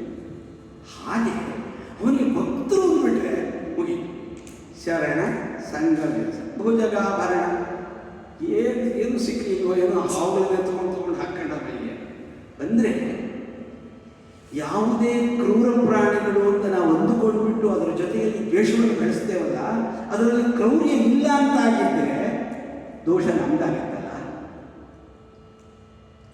ಹಾವಿನಲ್ಲಿ ನೀವು ಹಾವಿಗೆ ಏನೋ ಮೆಟ್ಟಿದ್ದೇನೆ, ನನ್ನನ್ನೇನು ಮಾಡಿಲ್ಲ, ತಲೆಯ ಮೇಲೆ ಹೊರ ಇತ್ತು, ಹಾವು ಹೋಗ್ತಾ ಇದೆ, ಯಾವ ದೊಡ್ಡ ಹಾವು ಅಲ್ಲೇ ಇಲ್ಲ ನೋಡು, ಅದರ ತಲೆ ಮೇಲೆ ಕಾಲಿಟ್ಟಿದ್ದೇನೆ, ಪಾಪ ಹರ್ಕೊಂಡು ಹೋಯ್ತು. ಯಾಕೆ ನನ್ನ ಉದ್ದೇಶ ಅದನ್ನು ಹೊಡೆಯೋದಾಗಿದೆ. ಒಂದೇ ಒಂದು ವಾರದ ಹಿಂದೆ ನೆಲ ನೋಡ್ಕೊಂಡು 3 ಗಂಟೆಯಲ್ಲಿ ಹಸುವಿಗೆ ಹುಲ್ಲಾಕಿ ಹೋಗ್ತಾ ಇದ್ದೀನಿ, ನನ್ನ ತಲೆ ಮೇಲಿಂದ ಕೆಳಗಡೆ ನೋಡ್ತಾ ಇದ್ದೀನಿ, ಹಾವೆಲ್ಲರೂ ಕಂಡುಬಿಟ್ಟಿತ್ತು ಅಂತ ಹೇಳಿ ಅಂತ ನನ್ನ ತಲೆ ಮೇಲೆ ಹೋಯ್ತು. ಇಲ್ಲಿವರೆಗೆ ನಾನು ಏನೂ ಮಾಡಿಲ್ಲ. ನಾವು ವೈಶ್ವರ್ಯ ಮಾಡಿ ಬೈಯನ್ನು ಹಾಕೋದಕ್ಕೆ ಅಂತ ಹೋಗ್ತೇವೆ, ಅಲ್ಲಿ ಕೂತಿದ್ದಾರೆ ಬೆಚ್ಚಿ ಬಿಸಿಲು ಕಾಯಿಸ್ಕೊಂಡು, ನಾಗಣ್ಣ ನನ್ನ ಕಲ್ಲು ಕಣ ಸ್ವಲ್ಪ ಆಚೆ ಸಲ್ಲ ಹೋಗ್ತೇವೆ. ಪಾಪ ಎಷ್ಟು ಚೆನ್ನಾಗಿ ಹೇಳಿದ್ ಕೇಳ್ಕೊಂಡು ಹಗೂರ ಹೊರಟೋಗ್ತದೆ. ಅದಕ್ಕೆ ಆ ಕ್ರೌರ್ಯ ಇದೆ ಅಂತ ಭಾವಿಸಿ ನಾವು ಆರೋಪ ಮಾಡಿದರೆ ಅದರಲ್ಲಿ ಇಲ್ಲದೆ ಹೋದ ಕ್ರೌರ್ಯ ದೋಷ ಬಂದಾಗ ಅದಕ್ಕೋಸ್ಕರವಾಗಿ ಏನು ಮಾಡ್ದ, ಮೈಗೆಲ್ಲ ಸುತ್ತಕೊಂಡ, ನನ್ನದೇನು ಮಾಡ್ತಾ ಇಲ್ಲಲ್ಲ ಅದು. ಬಹುಶಃ ಹಾವಿಗೂ ಇದೆ ಅನ್ಸುತ್ತೆ ಮನಸ್ಸಿನಲ್ಲಿ, ಇವನು ಮೊದಲೇ ವಿಷ ಕಂಠ, ಇವನಿಗೆ ಕಚ್ಚಿದ ಈ ವಿಷ ನನಗೆ ಭಯ ಇರಬೇಕು ಹಾವಿಗೆ. ಯಾಕೆಂದ್ರೆ ವಿಷವೇ ಮುಳ್ಳು ಔಷಧಿ. ಮುಳ್ಳೆ ಔಷಧಿಗೆ ವಿಷ ಅಂದರೆ ಔಷಧ. ಹಾಗಾಗಿ ನಾನು ಮತ್ತೆ ಇವತ್ತು ತಂಟೆಗೆ ಹೋಗಲ್ಲ ಅಂತ ಬಹುಶಃ ಹೊರಗಡೆನೆ ಸುತ್ತಕೊಂಡಿದೆ ಅಂತ ಕಾಣಿಸ್ತದೆ. ಅಮರ ಕಿರೀಟ ಮಂಡಿತ ಚರ, ದೇವಾದಿ ದೇವತೆಗಳು, ಇಂದ್ರಾದಿ ಸಮಸ್ತ ದೇವತೆಗಳ ಆ ಕಿರೀಟವು ಕೂಡ ಅದರ ಆ ಬೆಳಕು ಪರಮೇಶ್ವರನ ಕಾಲಿನ ಮೇಲೆ ಹೊಳಿಬೇಕಾಗಿ ಅವರ ಕಿರೀಟ ಅವನ ಕಾಲಿನ ಮೇಲೆ ಇರುತ್ತೆ. ಅಮರ ಕಿರೀಟ ವಂದಿತ ತ್ವಮಂಡಿತ ಚರಣ, ಚಾರುಚರಿತ. ಆ ಚಾರಿತ್ರ್ಯದಲ್ಲಿ ನೋ ಕಾಂಪ್ರಮೈಸ್, ನೋ ಕಾಂಪ್ರಮೈಸ್. ಯಾಕೆಂದರೆ ಆ ಚಾರಿತ್ರ್ಯ ಅನ್ನೋ ಶಬ್ದ ಇದೆಯಲ್ಲ, ನನಗೆ ಎಷ್ಟು ವ್ಯಾಖ್ಯಾನ ಮಾಡಿದ್ರು ಸಾಕು ಅನಿಸ್ಬಿಡುತ್ತೆ. ರಾಮ ಕಾಡಿಗೆ ಹೋದ, ಭರತ ಬಂದ, ಅಮ್ಮ ಅಣ್ಣ ಇಲ್ಲ, ಕಾಡು. ಕಾಡಿಗೆ ಏನಾಯ್ತಮ್ಮ ಅಣ್ಣ, ಏನು ಮಾಡಿದಮ್ಮ? ಬ್ರಾಹ್ಮಣರ ವಸ್ತುಗಳನ್ನ ಅಪಹಾರ ಮಾಡಿದ್ನ, ಅಥವಾ ಪರಸ್ತ್ರೀಯರನ್ನು ಯಾರಾದರೂ ಕೆಣಕಿದ್ದಮ್ಮ? ಯಾಕಮ್ಮ ಕಾಡಿಗೆ ಕಳಿಸ್ದ ಅಪ್ಪ ಅಣ್ಣನ? ಸರ್ಟಿಫಿಕೇಟ್ ಕೊಡ್ತಿರೋದು ಯಾರು ಗೊತ್ತಾ? ಕೈಕೇಯಿ. ಅಂಥದ್ದೇನು ಮಾಡಿಲ್ಲ, ಬ್ರಾಹ್ಮಣ ಧನವನ್ನು ಅಪಹಾರ ಮಾಡಿಲ್ಲ, ಪರಸ್ತ್ರೀಯರನ್ನ ಇಲ್ಲಿಯವರೆಗೆ ಕಣ್ಣೆತ್ತಿಯೂ ನೋಡಿಲ್ಲ. ಇದು ರಾಮನ ಚಾರಿತ್ರ್ಯಕ್ಕೆ ಕೈಕೇಯಿ ಕೊಟ್ಟಂತಹ ಪ್ರಶಸ್ತಿ ಪತ್ರ. ಬೇರೆ ಯಾರು ಕೊಡಬೇಕಾಗಿಲ್ಲ.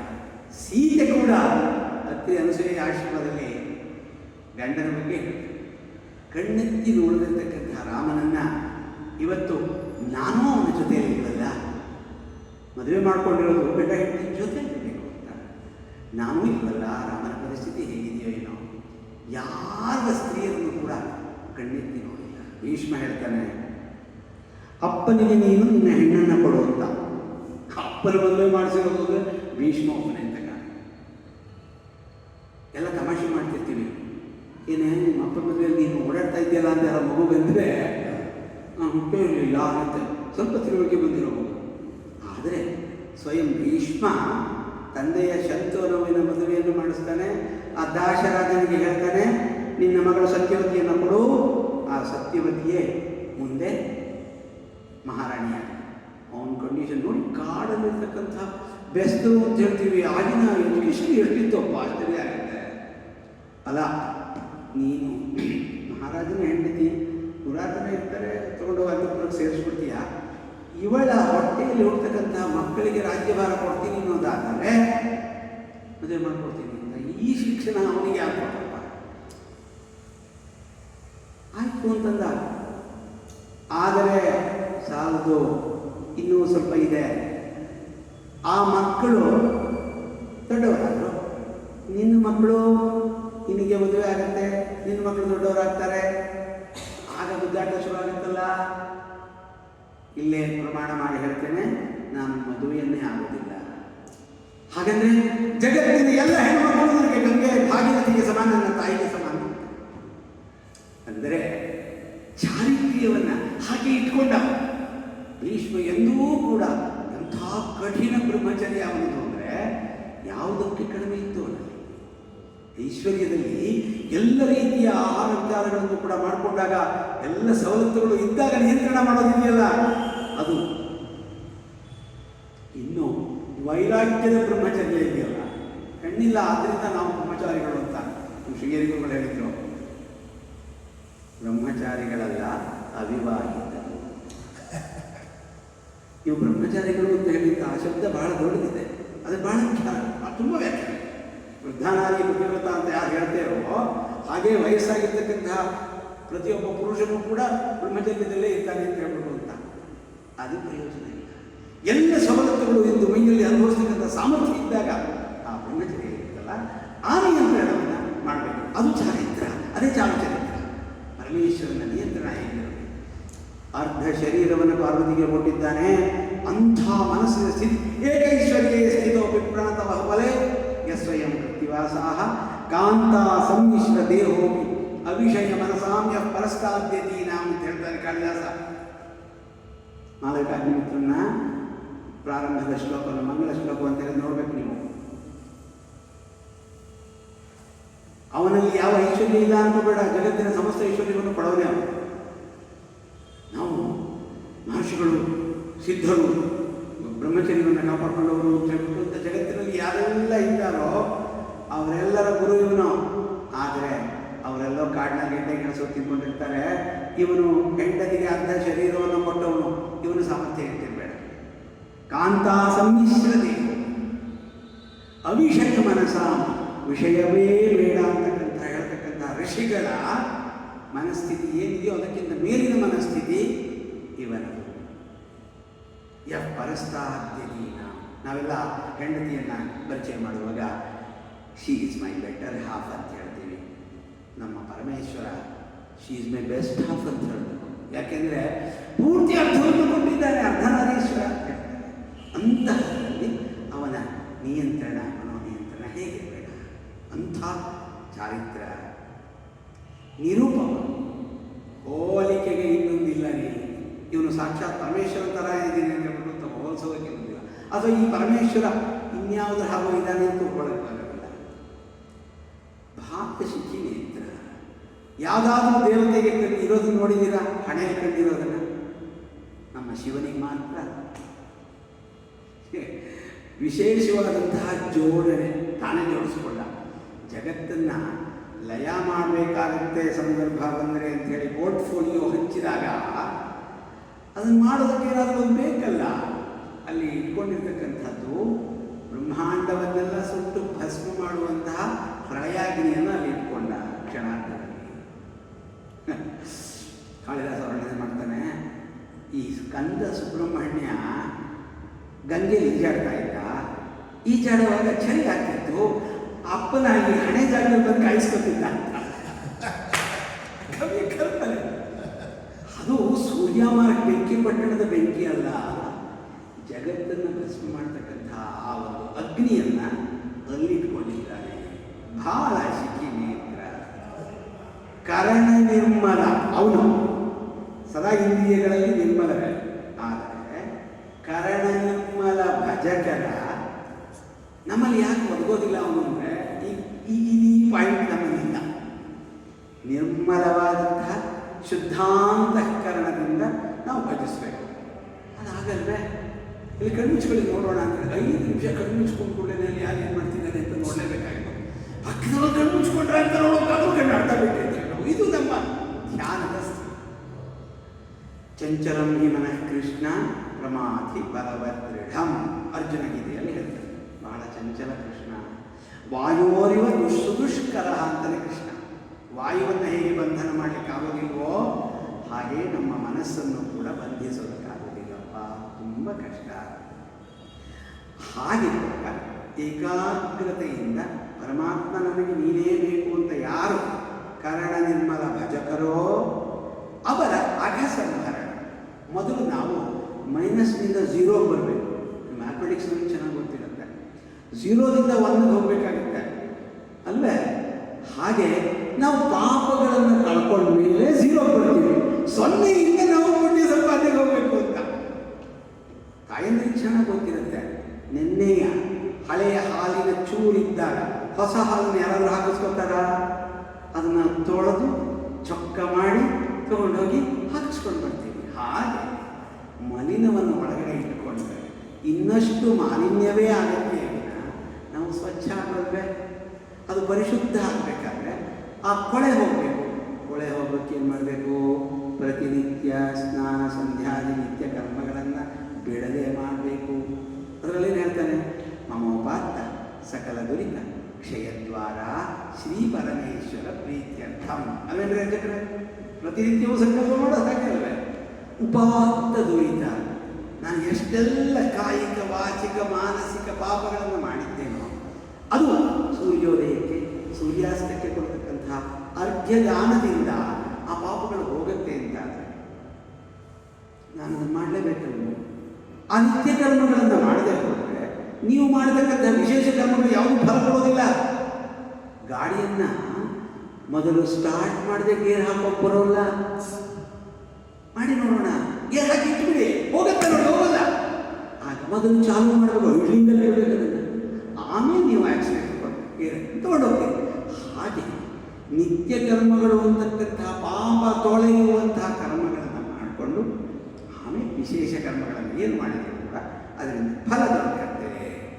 ಆದ್ದರಿಂದ ಅಘಸಂಹರಣ ಅಂತ ಯಾಕಾಗ್ತಾನೆ ಅಂದರೆ, ನಾವು ನಿರ್ಮಲಾಂತಃಕರಣರಾದಾಗ ಮಾತ್ರ ಪರಮಾತ್ಮನಿಗೆ ಇಲ್ಲಿ ಜಾಗ ಸಿಗತ್ತೆ. ಇಲ್ಲಿ ಮಾಲಿನ್ಯ ಇಟ್ಕೊಂಡಾಗ ಬರೋದಿಲ್ಲ.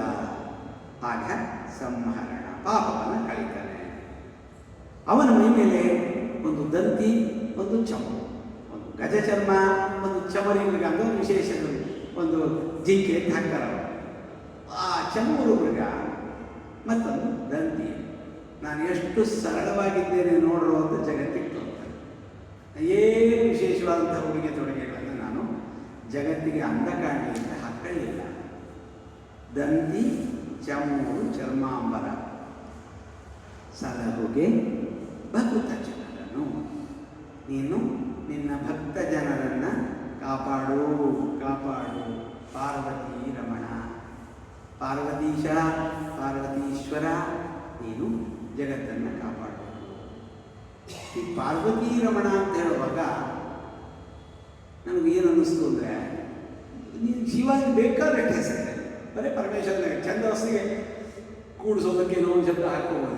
ಪಾರ್ವತಿ ರಮಣ ಅಂತ ಯಾಕೆ ಹಾಕ್ತಾನೆ ಅಂದರೆ, ಈ ಜಂಟಿಯಾಗಿದ್ದಾನಲ್ಲ ಆ ಪಾರ್ವತಿ ಸದಾ ದಯಾರ್ದ್ರೆ, ಸದಾ ಅವನು ಕರುಣಾಳು. ಆ ಕರುಣೆಯ ದೇಹ ಪಕ್ಕದಲ್ಲಿ ಇದ್ದಾಗ ಇವನಿಗೆ ಅದೇ ಬರುತ್ತೆ, ಗುಣ ಬಂದೇ ಬರುತ್ತೆ. ಹಾಗಾಗಿ ನೋಡಿ ಎಷ್ಟು ಒದ್ದಾಡ್ತಾ ಇದ್ದಾನೆ. ಆ ಮರದ ಮೇಲೆ ಗಾಳಿ ಬೀಳಿಸ್ತಾ ಇದೆ, ಕೊಂಬೆ ಅಲಗಾಡ್ತಾ ಇದೆ, ಬಿದ್ದುಬಿಡ್ತಾನೆ. ಈಗ ಏನಾದರೂ ಅನುಗ್ರಹ ಮಾಡಿ ಅವನಿಗೆ, ಹೋಗಿ ನೀವು ಅವನಿಗೆ ಅನುಗ್ರಹ ಮಾಡಬೇಕು ಅಂತ ಅಂದಾಗ ನೋಡಿ, ದಯಾತ್ರ ಅಂದರೆ ಅವಳು ನಮ್ಮನ್ನು ಕರೀದೆ ಹೋಗ್ಬಾರ್ದು ಕಣೆ. ಪರಮೇಶ್ವರ ನಮ್ಮನ್ನು ಕರೆದು ಹೋಗ್ಬೇಕಪ್ಪ, ಕರೀದೆ ಹೋಗೋದು ಒಳ್ಳೇದಲ್ಲ. ನಿಮ್ಮನ್ನು ಕರೆದಿದ್ನ ಅಂತ ಕೇಳಿದ್ರೆ ನಾನೇ ಕರೆದಿರೋದು, ನೀನು ಯಾಕೆ ಕರೆದಿರೋದು ಅಂತ ಹೇಳ್ಬಿಟ್ಟು ಅಂತ ನಾವು ಕರೀಲಿ. ಹಾಗಾದ್ರೆ ಏನನ್ಬೇಕು ನೋಡೋ, ಅಯ್ಯೋ ಅಪ್ಪ ಅಂತ ಕರೆದ್ರೆ ನಾನು ಜಗತ್ತಿಗೆಲ್ಲ ತಂದೆ. ನಾನು ಪ್ರಪಂಚ ಮಾತಾ ಪಿತರೌ ಜಾಯಾಪತಿ ಸ್ತುಮಃ ಅಂತ ಹೇಳ್ತಾನೆ ಕಾಳಿದಾಸ. ಪ್ರಪಂಚ ಆದಿ ತಂದೆ ತಾಯಿಗೆ ಅಪ್ಪ ನಾನು, ಆಯ್ತು ನಾನೇ. ಅಮ್ಮ ಅಂತ ಕರೆದ್ರೆ ನೀನು ನೋಡು ಅವನು ಏನು ಮಾಡ್ತಾನೆ ನೋಡು ಅಂತ ಬೀಸ್ತು ಬೀಸ್ತು ಬೀಸ್ತು.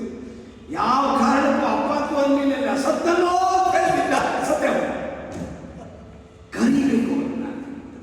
ಈ ರೀತಿ ಆ ದಯಾದ್ರೆಯಾದಂತಹ ಪಾರ್ವತೀ ರಮಣ, ಆ ಪಾರ್ವತೀಶ್ವರ ಕಾಪಾಡು.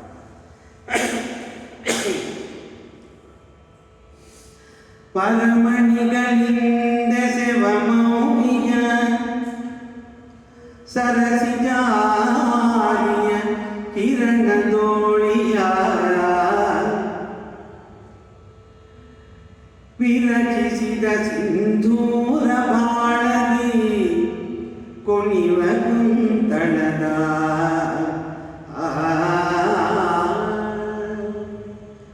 ಕರ್ಣಿಭಾರತಿಯ ನಿಪ ವದನದ ಕರಿಭಾರತಿಯ ನಿಪ ವದನದ ಕರದ ಪಾಶದ ಮೋದಕದ ವಿಸ್ತರದ ಗಣಪತಿ ಮಾಡೆ ಮಗೆ ನಿರ್ವಿಘ್ನದಾಯಕವ.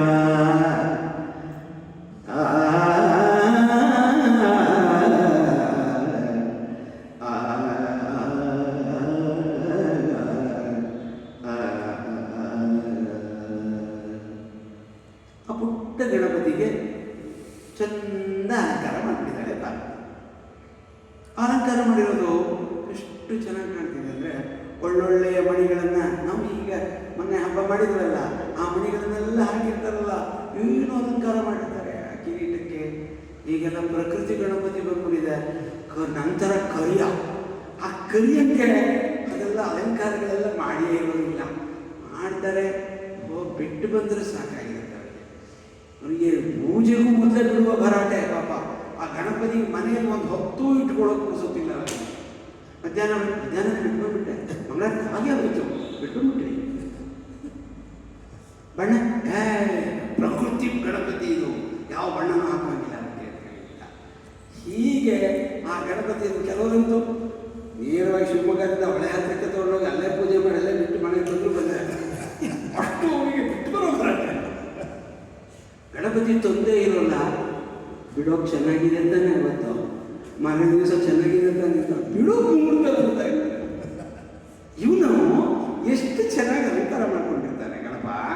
ವರಮಣಿಗಳಿಂದ ಸೇವ ತುಂಬಿ ಹೋಗಿದ್ದಾನೆ. ಅವನ ಮೌಳಿ ಆ ಕಿರೀಟ ಉತ್ತಮೋತ್ತಮವಾದಂತಹ ಮಣಿಗಳಿಂದ ತುಂಬಿದೆ. ನೋಡಿ, ಅಪ್ಪ ನೋಡಿದರೆ ಒಂದು ಗಜ ಚರ್ಮಾಂಬರ ಅಥವಾ ಒಂದು ಚಮರಿ ಮಗದ್ದು, ಒಂದು ಅಜಿನ, ಒಂದು ಹೊದ್ಕೊಳ್ಳೋದು, ಒಂದು ಉಟ್ಕೊಳ್ಳೋದು. ಮಗನ ನೋಡಿ ಅಲಂಕಾರ ಮಾಡ್ತಿರೋದು ನಮ್ಮ ಕುಮಾರವ್ಯಾಸನಿಗೆ ಸಣ್ಣ ಮಕ್ಕಳಿಗೆ ಅಲಂಕಾರ ಮಾಡ್ತಾರೆ. ಕಸ್ತೂರಿ ತಿಲಕಂ ಯಾಕೆ ಹೇಳಿದೆ ಅಂದರೆ ಮಕ್ಕಳಿಗೆ ಅಲಂಕಾರ ಮಾಡಿ ನೋಡಿ ಆ ಆನಂದ, ಆ ಡೇಸಿದಲ್ಲೇ ಯಶೋದೆ ಅದೆಷ್ಟು ಚೆನ್ನಾಗಿ ಅಲಂಕಾರ ಮಾಡ್ತಾರೆ ಕೃಷ್ಣನಿಗೆ. ಎಷ್ಟು ಮಾಡಿದರೂ ಅವನು ಅಲಂಕಾರ ಮುಗಿಯೋದೇ ಇಲ್ಲ, ತೃಪ್ತಿನೇ ಆಗೋದಿಲ್ಲ. ಆ ಯಶೋದೆಗೆ ಏನು ಭಾಗ್ಯನೋ ಅಂತ ಹೇಳಿಲ್ಲ. ದೇವಕಿಯನ್ನು ಜೈಲಲ್ಲಿ ಕೂತ್ಕೊಂಡಿದ್ದಾಳೆ, 16 ವರ್ಷ ತನಕ ನೋಡಲಿಲ್ಲ ಮಗನನ್ನ. ಪಾಪ ಏನು ದೌರ್ಭಾಗ್ಯ ಆಗಿದೆ. ಇವಳು ಎಲ್ಲ ಬಾಲಲೀಲೆಯನ್ನು ಕೂಡ ನೋಡ್ತಾ ಇದ್ದಾಳೆ. ಆದರೆ ದೇವಕಿಗೆ ಹುಟ್ಟುವ ಮೊದಲೇ, ಹುಟ್ಟಿದ ಕೂಡಲೇ, ತೊಡೆಯ ಮೇಲೆ ಮಲಗಿಸಿದ ಕೂಡಲೇ ಸಾಕ್ಷಾತ್ ಮಹಾವಿಷ್ಣುವಿನ ಸಮಸ್ತ ಸೌಂದರ್ಯವನ್ನು ತೋರಿಸಿ ಉದ್ಧಾರ ಮಾಡಿ ಹೊರಗಡೆ ಬಂದರು. ಎಲ್ಲ ದೇವಕಿಯಲ್ಲಿ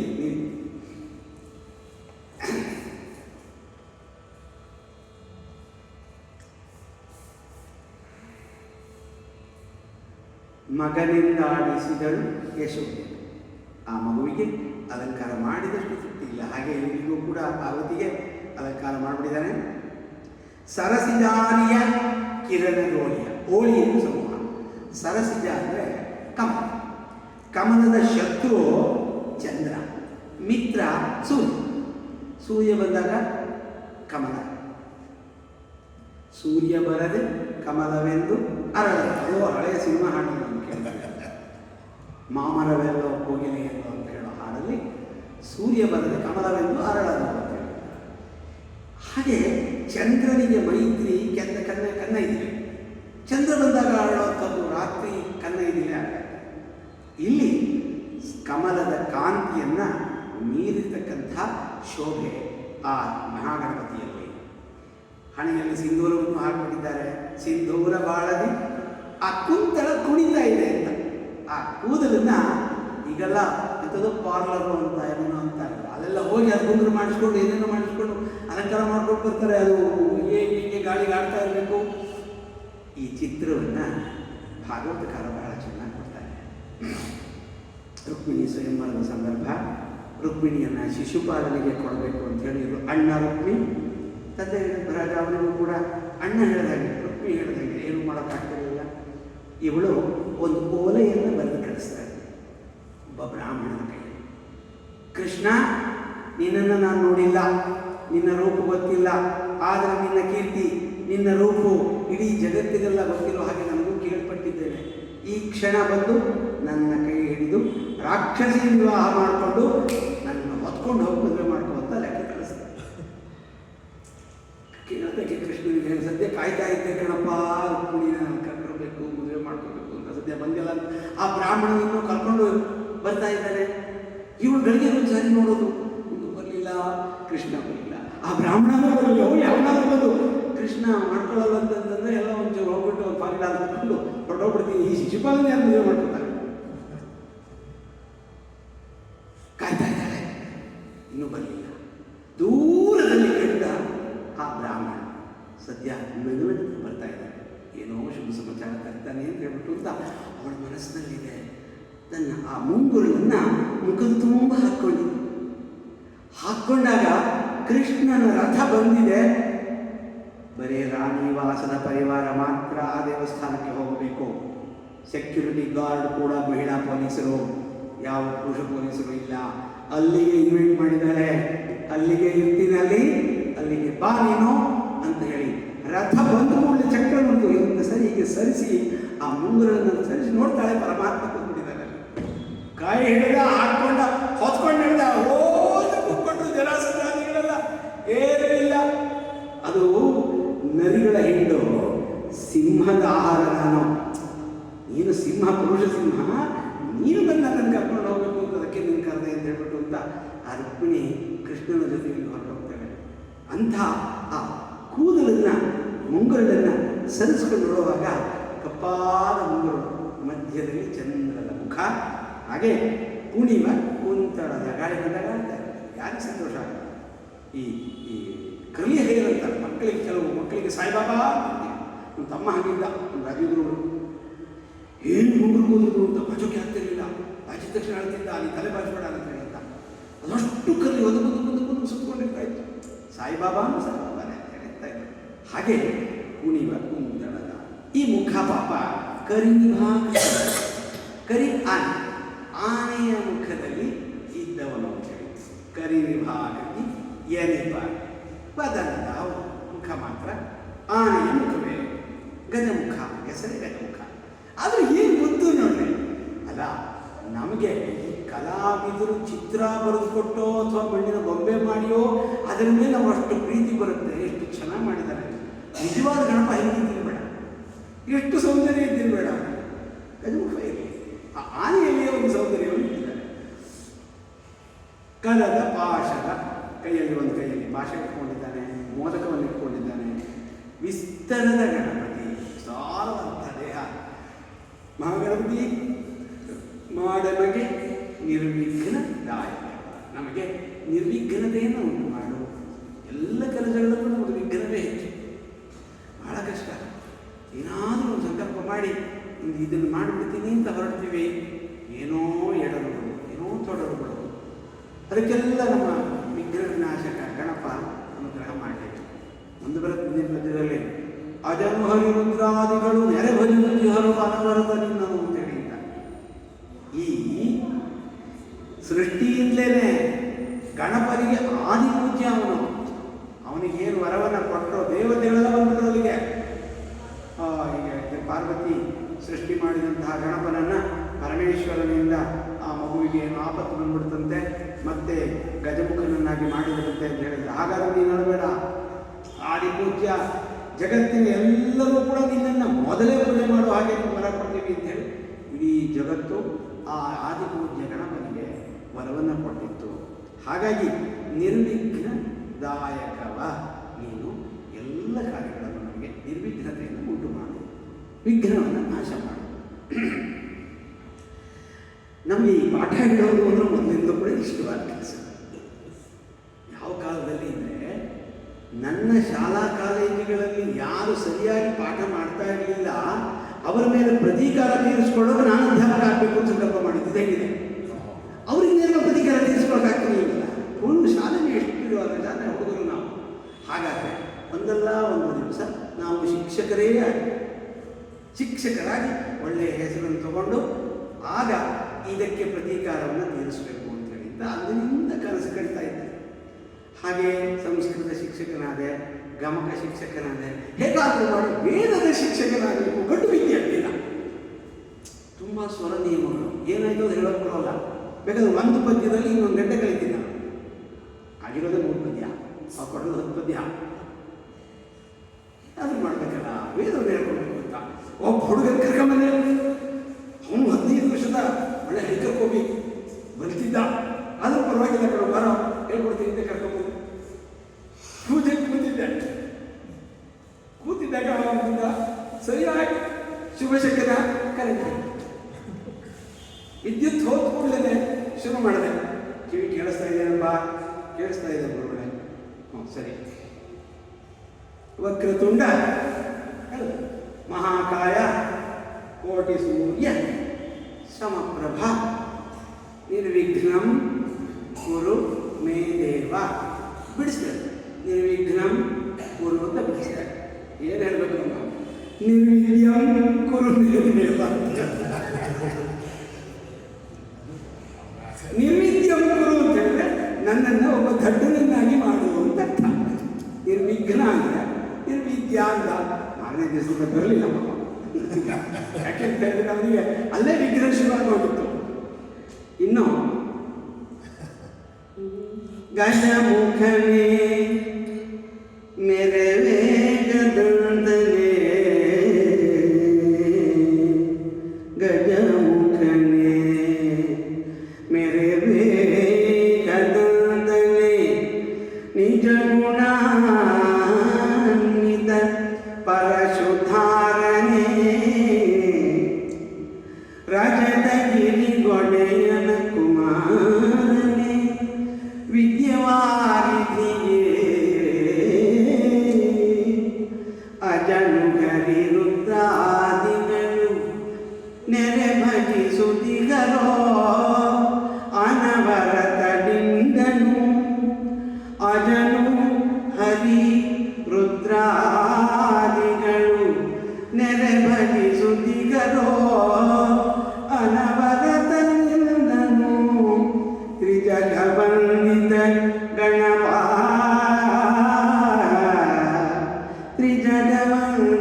ಅಂತ. ಯಾಕೆ, ಯಾವಾಗಾಯ್ತು, ಏನಿರುತ್ತ? ಇವನೇ ಹೇಳ್ತಾನೆ ಮುಂದೆ. ಈಶ್ವರ ಅರ್ಜುನನ ಜೊತೆಯಲ್ಲಿ ಯುದ್ಧ ಮಾಡುವಾಗ ಕಿರಾತಾರ್ಜುನೀಯದಲ್ಲಿ ಏನು ಅವನು ಅರ್ಜುನ ಬಾಣ ಹೊಡಿತಾನೆ ಇದ್ದಾನೆ. ನಮ್ಮಪ್ಪ ಸುಮ್ಮನೆ ಈ ಡಿಫೆನ್ಸ್ ಮಾಡ್ತಾ ಇದ್ದಾರೆ. ಕ್ರಿಕೆಟ್ನಲ್ಲಿ ಬಂದಿದ್ದರೆ ಸುಮ್ಮನೆ ತಡೆಯೋದು, ವಾಪಸ್ ಹೊಡಿತಿಲ್ಲ. ಎಲ್ಲ ಮೈಸೂರ ಬಂದು ಬಿಡ್ತಾ ಇದ್ದ. ಅವನು ಎಲ್ಲ ಇಡೀ ಗುಂಪಿಗೆ ಹೊಡಿತಾ ಇದ್ದ. ಅಣ್ಣ ಏನು ನೋಡ್ತೀಯಾ ಅಂತ ಗಣಪ ಸುಬ್ರಹ್ಮಣ್ಯ ಅವನು ತಗೊಂಡು, ಅವನು ಬಿಲ್ಲು ಬಾಣ ಅವನು ತಗೊಂಡು ಹೊರಟ. ಈ ಗಣಪನಿಗೆ ಇನ್ನೇನು ಕಾಣಲಿಲ್ಲ, ಬಿಲ್ಲು ಬಾಣ ಅಭ್ಯಾಸ ಮಾಡಲಿಲ್ಲ, ಮುರ್ಕೊಂಡ ಅದಂತ ನಾವು ಹೊರಟಿದ್ದ ಚುಚ್ಬಿಡ್ತೀನಿ ಅಂತ ಹೇಳಿದ್ದ. ಆಗ ಮುರ್ಕೊಂಡೋದು ಅಂತ ಯಾಕಲ್ಲ ಹೀಗೆ ಏಕದಂತನೆ ಗಜಮುಖನೆ ನಿಜ ಗುಣಾನ್ವಿತ ಪರಶುಧ. ಅವನ ಗುಣ ತಂದೆಯ ಹಾಗೆ ಮೀರಿಸುವ ಗುಣಗಳು. ತಂದೆಯನ್ನು ಮೀರಿಸುವ ಗುಣಗಳು ಯಾವ ಮಗನಲ್ಲಿರುತ್ತೋ ಪುತ್ರಾದಿಚ್ಛೆ ಪರಾಜಯಂ ಅಂತ ಹೇಳುತ್ತೆ ಸರ್. ಶಿಷ್ಯಾದಿಚ್ಛೆ ಪರಾಜಯಂ ಅಂತ ನಾನು ಯಾರಿಗಾದ್ರೂ ಪಾಠ ಹೇಳ್ಕೊಡ್ತಿದ್ದೀನಿ ಅಂತಂದರೆ, ಗುರುಗಳೇ ನಿಮಗಿಂತ ಚೆನ್ನಾಗಿ ಹಾಡಿದ್ರು ವಾಗ್ದೇವರಾವ್ ಚಂದ್ರಕಾಂತವರು ಅಂದುಬಿಟ್ರೆ ನಿಜವಾದ ಧನ್ಯನ. ನನಗಿಂತ ಚೆನ್ನಾಗಿ ಹಾಡಬೇಕು, ನನಗಿಂತ ಚೆನ್ನಾಗಿ ಓದಬೇಕು, ನನಗಿಂತ ಚೆನ್ನಾಗಿ ಪಾಠ ಹೇಳಬೇಕು ಅನ್ನೋದು ನಿಜವಾದ ಒಬ್ಬ ಶಿಕ್ಷಕನಿಗೆ, ಗುರುವಿಗೆ ಇರಬೇಕು. ಅವನು ಆ ನಿಜ ಗುಣ ಅನ್ನೋದು ತಂದೆಯನ್ನು ಮೀರಿಸುವ ಆ ಗುಣ ಅವನಲ್ಲಿದೆ. ಪರಶು, ಕೈಯಲ್ಲಿ ಒಂದು ಪರಶು ಬೇರೆ ಇಟ್ಕೊಂಡಿದ್ದಾನೆ. ಹಿಂದಿನರಲ್ಲಿ ಪಾಶಹಸ್ತ, ಕರದ ಪಾಶದ ಮೋದಕ, ಪಾಶ ಮೋದಕಗಳು ಅಲ್ಲೇ ಬಂದವು. ಇಲ್ಲಿ ಒಂದು ಕೈಯಲ್ಲಿ ಪರಶುವನ್ನು ಕೊಟ್ಟ. ರಜತಗಿರಿ ಒಡೆಯನ ಹಿಮವತ್ ಪರ್ವತ ಇದೆಯಲ್ಲ, ಅದರ ಒಡೆಯ ಪರಮೇಶ್ವರ, ಅವನ ಕುಮಾರ ಮಗ. ವಿದ್ಯೆಯೋ ವಾರಿಧಿ ಸಮುದ್ರ. ವಿದ್ಯೆ ಆ ವಿದ್ಯಾ ಸಮುದ್ರನನ್ನು ನಮಗೆ ವಿದ್ಯಾ ಕೊಡೋದಂದರೆ ಹಿಡಿದಿಟ್ಕೊಳ್ಳೋ ಶಕ್ತಿ ನಮ್ಮ ಹೊರಡಲಿದೆಯಾ? ಅಂಥ ವಿದ್ಯಾ ಅನ್ನೋದು ಅಂತ ಹೇಳಿದ್ದ ದಾಸರು. ನನ್ನ ಮಹಾಭಾರತವನ್ನು ಯಾರಾದರೂ ಬರೆಯೋರಿದಾರ ಅಂತ ಹುಡುಕೊಂಡು ಹೊರಟಾಗ ಯಾರೂ ಕಾಣಲಿಲ್ಲ. ಅಕಸ್ಮಾತ್ ಬಂದ್ಬಿಟ್ಟ ಮಹಾಗಣಪತಿ, ಗಣಪ ನೀನೇ ಸರಿ ಬರೀ, ಏನು ಎಂತ ಮಾತಾಡಿಲ್ಲ. ಆಯಿತು ಅಂದ. ಆಯಿತು ಅಂದರೆ ನೋಡೋ, ಯಾವುದು ಪುನರುಕ್ತಿ ಇಲ್ಲ ನನ್ನಲ್ಲಿ, ನಾನು ಹೇಳ್ಕೋತ ಹೋಗ್ತೀನಿ ಅಂದರೆ ಮುಗೀತು, ಅಲ್ಲಿಂದ ಮುಂದಿಲ್ಲ. ಇಲ್ಲ ಏನು ಶುರು ಮಾಡೇ ಬಿಟ್ಟರು ವ್ಯಾಸರು. ಏನು ಸಾಮಾನ್ಯನ ಸಾಕ್ಷಾತ್ ಪರಮಾತ್ಮನ ಅವತಾರ ವ್ಯಾಸರು. ಆದರೆ ಗಣಪ ಒಂದು ಕಂಡೀಷನ್ ಇಟ್ಟಿದ್ದ. ಏನು ಕರ್ಕೊಂಡು ಹೋಗ್ತೀನಿ, ನೀವೇನು ತೊಂದರೆ ಇಲ್ಲ ಅಂತ ಹೇಳಿದ್ದ. ವ್ಯಾಸರಿಗಿಂತ ಒಂದು ಕೈ ಮೇಲಾಗಿತ್ತು ಒಂದು ಗಣಪಂದು, ಇನ್ನೂ ಚುಕ್ಕಾಯಿತು. ಮುಂದೆ ಅಂತಾರೆ. ಮುಂದೆ ಅಂತಂದ್ರೆ ಕಷ್ಟ. ಗಣಪ ಒಂದು ನಿನಗೂ ಒಂದು ನಿಯಮ, ಏನು ನಾನು ಏನು ಹೇಳ್ತೀನೋ ಅದನ್ನು ಅರ್ಥ ಮಾಡಿಕೊಂಡು ಬರೀ. ಅವನು ಚೂರು ಸಿಗಾಕೊಳ್ತಾ ಇದ್ದ, ಅಟ್ಟದೇವ್ರ ಮುಂದೆ ಕೇಳ್ತಾ ಹೋಗ. ವ್ಯಾಸರು ಲಕ್ಷ ಶ್ಲೋಕದ ಮಹಾಭಾರತವನ್ನು ಬರೆಯೋದಕ್ಕೆ ಆರಿಸ್ಕೊಂಡಿರುವಂಥ ಮಹಾತ್ಮನಿಗೆ ಕಡಿಮೆ ವಿದ್ಯೆ ಇದ್ದಾಳೆ. ಆ ಇಡೀ ಜಗತ್ತಿನಲ್ಲಿ ಏನೆಲ್ಲ ಇದೆಯೋ ಅದು ಮಹಾಭಾರತದಲ್ಲಿ ಅದನ್ನು ಗಣಪ ಅರ್ಥ ಮಾಡಿಕೊಂಡು ಬರ್ಕೊಂಡು ಹೋಗಿದ್ದ. ಅಂದರೆ ಅವನು ವಿದ್ಯಾ ಸಮುದ್ರ. ಅಜ ಬ್ರಹ್ಮ, ಹರಿ ವಿಷ್ಣು, ರುದ್ರ ಪರಮೇಶ್ವರ, ತ್ರಿಮೂರ್ತಿಗಳು ಕೂಡ ನಿನ್ನನ್ನು ಭಜಿಸ್ತಾ ಇದ್ದಾರೆ ಎಲ್ಲ ಕಾರ್ಯಗಳಲ್ಲೂ ಕೂಡ. ಯಾಕೆಂದರೆ ತುಂಬ ಕೆಲಸಗಳು ಲೋಕೋಪಕಾರಕ ಕಾರ್ಯಗಳು ಇಬ್ಬರಿಗೂ ಇದ್ದೇ ಇರುತ್ತಲ್ಲ. ಪುಂಜನಕ್ಕೂ ಬ್ರಹ್ಮನಿಗೊಂದು, ಬ್ರಹ್ಮ ಹೋಗ್ತಾನೆ, ಯಾರು ತಮ್ಮ ಮಾಡಿದ್ರು ಅಂತಾನೆ ವರ ಕೊಡ್ತಾನೆ. ಈ ಶಿವನು ಸ್ವಲ್ಪ ಬೋಲೆ, ಮನೆಗೆ ಬೋಲೆನಾಥ ಅಂತ ಹೆಸರು. ಭಸ್ಮಾಸುರ, ತಲೆ ಮೇಲೆ ಕೈ ಇಡಬೇಕು, ಸಾಯ್ಬೇಕು, ಭಸ್ಮ ಹಾಕಬೇಕು, ಕೊಟ್ಟ ಬರಲ್ಲ. ಅವನು ಟೆಸ್ಟ್ ಡೋಸ್ ನಿಮ್ಮೆಲ್ಲ ಇಡ್ತೀನಿ ಇಲ್ಲ ಹೊರಟ. ಆಗ ಹರಿ ಬರಬೇಕಾಯ್ತು, ವಿಷ್ಣು ಬರಬೇಕಾಯ್ತು. ಹೀಗೆ ಏನೇನು ಅವರವರ ಕೆಲಸಗಳು ನಡೀತಾ ಇರುತ್ತೋ ಅಲ್ಲೆಲ್ಲ ವಿಘ್ನಗಳು ಬಂದು ನಿವಾರಣೆ ಮಾಡೋದು ಗಣಪತಿಯೇ ಬೇಕು. ಅದಕ್ಕೆ ಅವರು ಹೇಳ್ತಾರೆ, ಆಜಾನು ಹರಿ ರುದ್ರಾದಿಗಳು ನೆರೆ ಭಜಿಸುತ್ತಿದ್ದರು. ಯಾವಾಗ? ಅನವರತ ನಿನ್ನ. ನಾವು ಮಾತ್ರ ಯಾವಾಗಲಾದರೂ ಪೂಜೆ ಕೂತ ಒಂದು ಸಾರಿ ಸ್ಮರಣೆ ಮಾಡಿ ಬಿಟ್ಟು ಹೊರಟುಬಿಟ್ಟಿಲ್ಲ, ಇನ್ನು ಗಣಪತಿ ಇಲ್ಲ, ಅವತ್ತು ಇಲ್ಲ. ಇವ್ರು ಹಾಗಲ್ಲ, ಅನವರತ ನಿನ್ನ ಸದಾ ಗಣಪ ಅನುಗ್ರಹ ಮಾಡುತ್ತೆ. ತ್ರಿಜಗ ವಂದಿತ ಗಣಪ, ಜಗತ್ತಿಗೆಲ್ಲ ನೀನು ಆರಾಧ್ಯ ದೈವ. ಮಾಡ್ಬೋದು ಮತಿಗೆ ನಮ್ಮ ಮತಿಗೆ ಮಂಗಳವನ್ನು ಉಂಟು ಮಾಡು. ನಮ್ಮದು ಮಂಗಳ ಮತಿಯಾಗಿದೆ. ನೀನು ಮತಿಗೆ ಮಂಗಳವನ್ನು ಉಂಟು ಮಾಡಿದರೆ ನಮ್ಮದು ಮಂಗಳಮತಿ ಆಗುತ್ತೆ. ಇಲ್ಲದೆ ಹೋದರೆ ಅಮಂಗಳಮತಿ ಕುಮತಿ ಆಗುತ್ತೆ. ಕುಮತಿ ಆಗೋದು ಬೇಡ, ಸುಮತಿ ಆಗುತ್ತೆ. ಇಲ್ಲೆಲ್ಲೋ ಧರ್ಮ, ಆ ಧರ್ಮ ಅದು ಸು ಅಂದರೆ ಒಳ್ಳೆಯದಾಗಿದ್ದರೆ ಆವಾಗ ಅದು ಸುಮತಿ ಅನ್ನೋದು ಮನಸ್ಸಿನಲ್ಲಿ ಬಂದೇ ಬರುತ್ತೆ. ನಮ್ಮ ಪ್ರಜ್ಞೆ ಜಾಗೃತವಾಗಿರಬೇಕು, ವಿವೇಕ ಯಾವಾಗಲೂ ಇರಬೇಕು. ಅದಕ್ಕೆ ಸಹಕಾರ ಆಗಬೇಕು ಅಂದರೆ ಈ ಗಣೇಶನ ಅನುಗ್ರಹ ಆಗಬೇಕು. ಮತಿಗೆ ಯಾವಾಗ ಆಗಬೇಕು ಕೋಪಗಳು ಬರೋ ಸಾಧ್ಯತೆ ಇರುತ್ತೆ. ಒಂದು ಕಾಮ, ಅದು ನೆರವೇರದೇ ಕೂಡಲೇ ಕೋಪ. ಈ ಕೋಪ ಅನ್ನೋದು ಮಾಡ್ಕೋಬೇಕೇ ಇಲ್ಲ, ತಾನಾಗಿ ಬರಬಾರ್ದು ಅಂತ ಭಾಳ ವ್ಯತ್ಯಾಸ ಇದೆ. ಸೂಕ್ಷ್ಮ ಇದು. ಕೋಪ ಬಂದ್ಬಿಟ್ರೆ ಇವನು ಆ ಕೋಪದ ಮೂರ್ತಿ ಆಗ್ಬಿಡ್ತಾನಲ್ಲ. ಕೋಪವೇ ಅವನಾದಾಗ ವಿವೇಕ ಏನಿರುತ್ತೆ, ಅವನೇನು ಮಾಡ್ತಾನೋ ಅವನಲ್ಲಿ ಆನಂತರ ಅವನಿಗೆ ಗೊತ್ತಾಗುತ್ತೆ, ಅಯ್ಯೋ ಮಾಡಿದ ತಪ್ಪಾಯ್ತು ನಾನು ಅಂತ ಹೇಳಿ. ವಿವೇಕದಿಂದ ಮಾಡೋದು ಬೇರೆ, ಕೋಪ ತಾನಾಗಿ ಬಂದಾಗ ಬೇರೆ ಅಂತ ಹೇಳಿ. ಒಬ್ಬ ನ್ಯಾಯಾಲಯಕ್ಕೆ ಹೋದ, ನನಗೆ ಈ ಅಯೋಗ್ಯ ಪಾದರಕ್ಷಾ ಪ್ರಹಾರ ಮಾಡಿದ, ಸಂಸ್ಕೃತದಲ್ಲೇ ಹೇಳ್ಬಿಡ್ತೇನೆ ನಾನು, ಪಾದಕ ಪ್ರಹಾರ ಮಾಡ್ದ ಅಂತ. ಸರಿ, ಅವನು ಒಪ್ಕೊಂಡ, ಹೌದು ಸ್ವಾಮಿ, ಅದಕ್ಕೆ ಈಗಲ್ಲ ತುಂಬ ವಿಟ್ನೆಸ್ ಬೇಕು. ಎಷ್ಟು ವಿಟ್ನೆಸ್ಗೂ ಸಾಕಾಗೋದಿಲ್ಲ. ಅದಕ್ಕೆ ತಿಮರೋಡಿ ಎಲ್ಲ ಮೀಸ ಯಾವಾಗ ಬಂದಿದ್ದ ಇರ್ತಾನೆ, ಯಾವ ಸಾಕ್ಷ್ಯ ಕೊಡ್ತೀರಿ ನನಗೆ? ಹೌದು ಒಪ್ಕೊಂಡ. ಹಾಗಾದರೆ 5 ರೂಪಾಯಿ ಜುರ್ಮಾನೆಯನ್ನು ಹಾಕಿದ್ದೇವೆ ಅಂದು. ಅವನೇನು ಮಾಡ್ಬಿಟ್ಟ, ಕೋರ್ಟ್ನಲ್ಲಿ ಜಡ್ಜಲ್ಲೆಲ್ಲ ತೆಗೆದುಕೊಂಡು ಇನ್ನೊಂದು ಸರಿ ಹೊಡೆದ. ಯಾಕೆ ಚಿಲ್ಲರೆ ಇಲ್ಲ ಅಂತ. 10 ರೂಪಾಯಿ 10 ರೂಪಾಯಿ ಒಂದು ಹೊಡೆದಕ್ಕೆ 5 ರೂಪಾಯಿ, 2 ಹೊಡೆದಕ್ಕೆ. ಅದಕ್ಕೆ ಅವನೇನು ಮಾಡಿದ, ಜಡ್ಜ್ ಭಾಳ ಜನ, ಅವಾಗ ನೀನು ಸಿಟ್ಟನ್ನು ಹೊಡೆದಿಲ್ಲ, ಅದಕ್ಕೆ 5 ರೂಪಾಯಿ, ಈಗ 500 ರೂಪಾಯಿ ಇದೆ. ಯಾಕೆ? ವಿವೇಕದಿಂದ ಮಾಡಿದ ಕೆಲಸ. ಆದ್ದರಿಂದ ನಮ್ಮ ಮತಿ ಸದಾ ಮಂಗಳ ಮತಿ ಆಗಬೇಕು, ವಿವೇಕದಿಂದ ಇರಬೇಕಾದ್ರೆ ಪರಮಾತ್ಮನ ಅನುಗ್ರಹವೇ ಬೇಕು. ಅವನ ಸ್ಮರಣೆ ಇದ್ದಾಗ ಸದಾ ಅವನು ಕೆಟ್ಟ ಕೆಲಸ ಪ್ರೇರಣೆ ಮಾಡದೆ ಸತ್ ವಿಚಾರದಲ್ಲಿ ನಮ್ಮನ್ನು ಪ್ರೇರಿಸ್ತಾನೆ. ವಾರಿಜಾಸನೆ ಸಕಲ ಶಾಸ್ತ್ರ ವಿಚಾರ ಉದ್ಭವೇ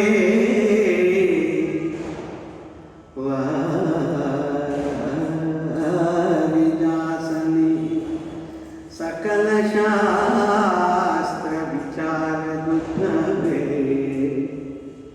ವಚನ ರಚನೋದ್ಧಾರೆ ಶ್ರುತಿ ಪೌರಾಣದಾಗಮ ಸಿದ್ಧಿದಾಯಕಿಯೇ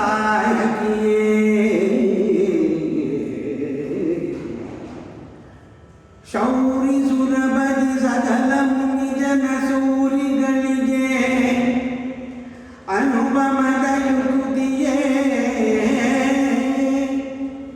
ಶೌರಿ ಸುರಬದಿ ಸಕಲ ಮುನಿ ಜನ ಸೂರಿಗಳಿಗೆ ಅನುಪಮದ ಯುಕ್ತಿಯೇ ಶಾರದೆ ಶಾರದೆ ನರ್ತಿಸುಗೆ ನಲಿದೊಲಿದು ಎನ್ನ ಜಿಹ್ವೆಯಲಿ ಶಾರದೆಯೇ ನರ್ತಿಸುಗೆ ನಲಿದು ಒಲಿದು ಎನ್ನ ಜಿಹ್ವೆಯಲಿ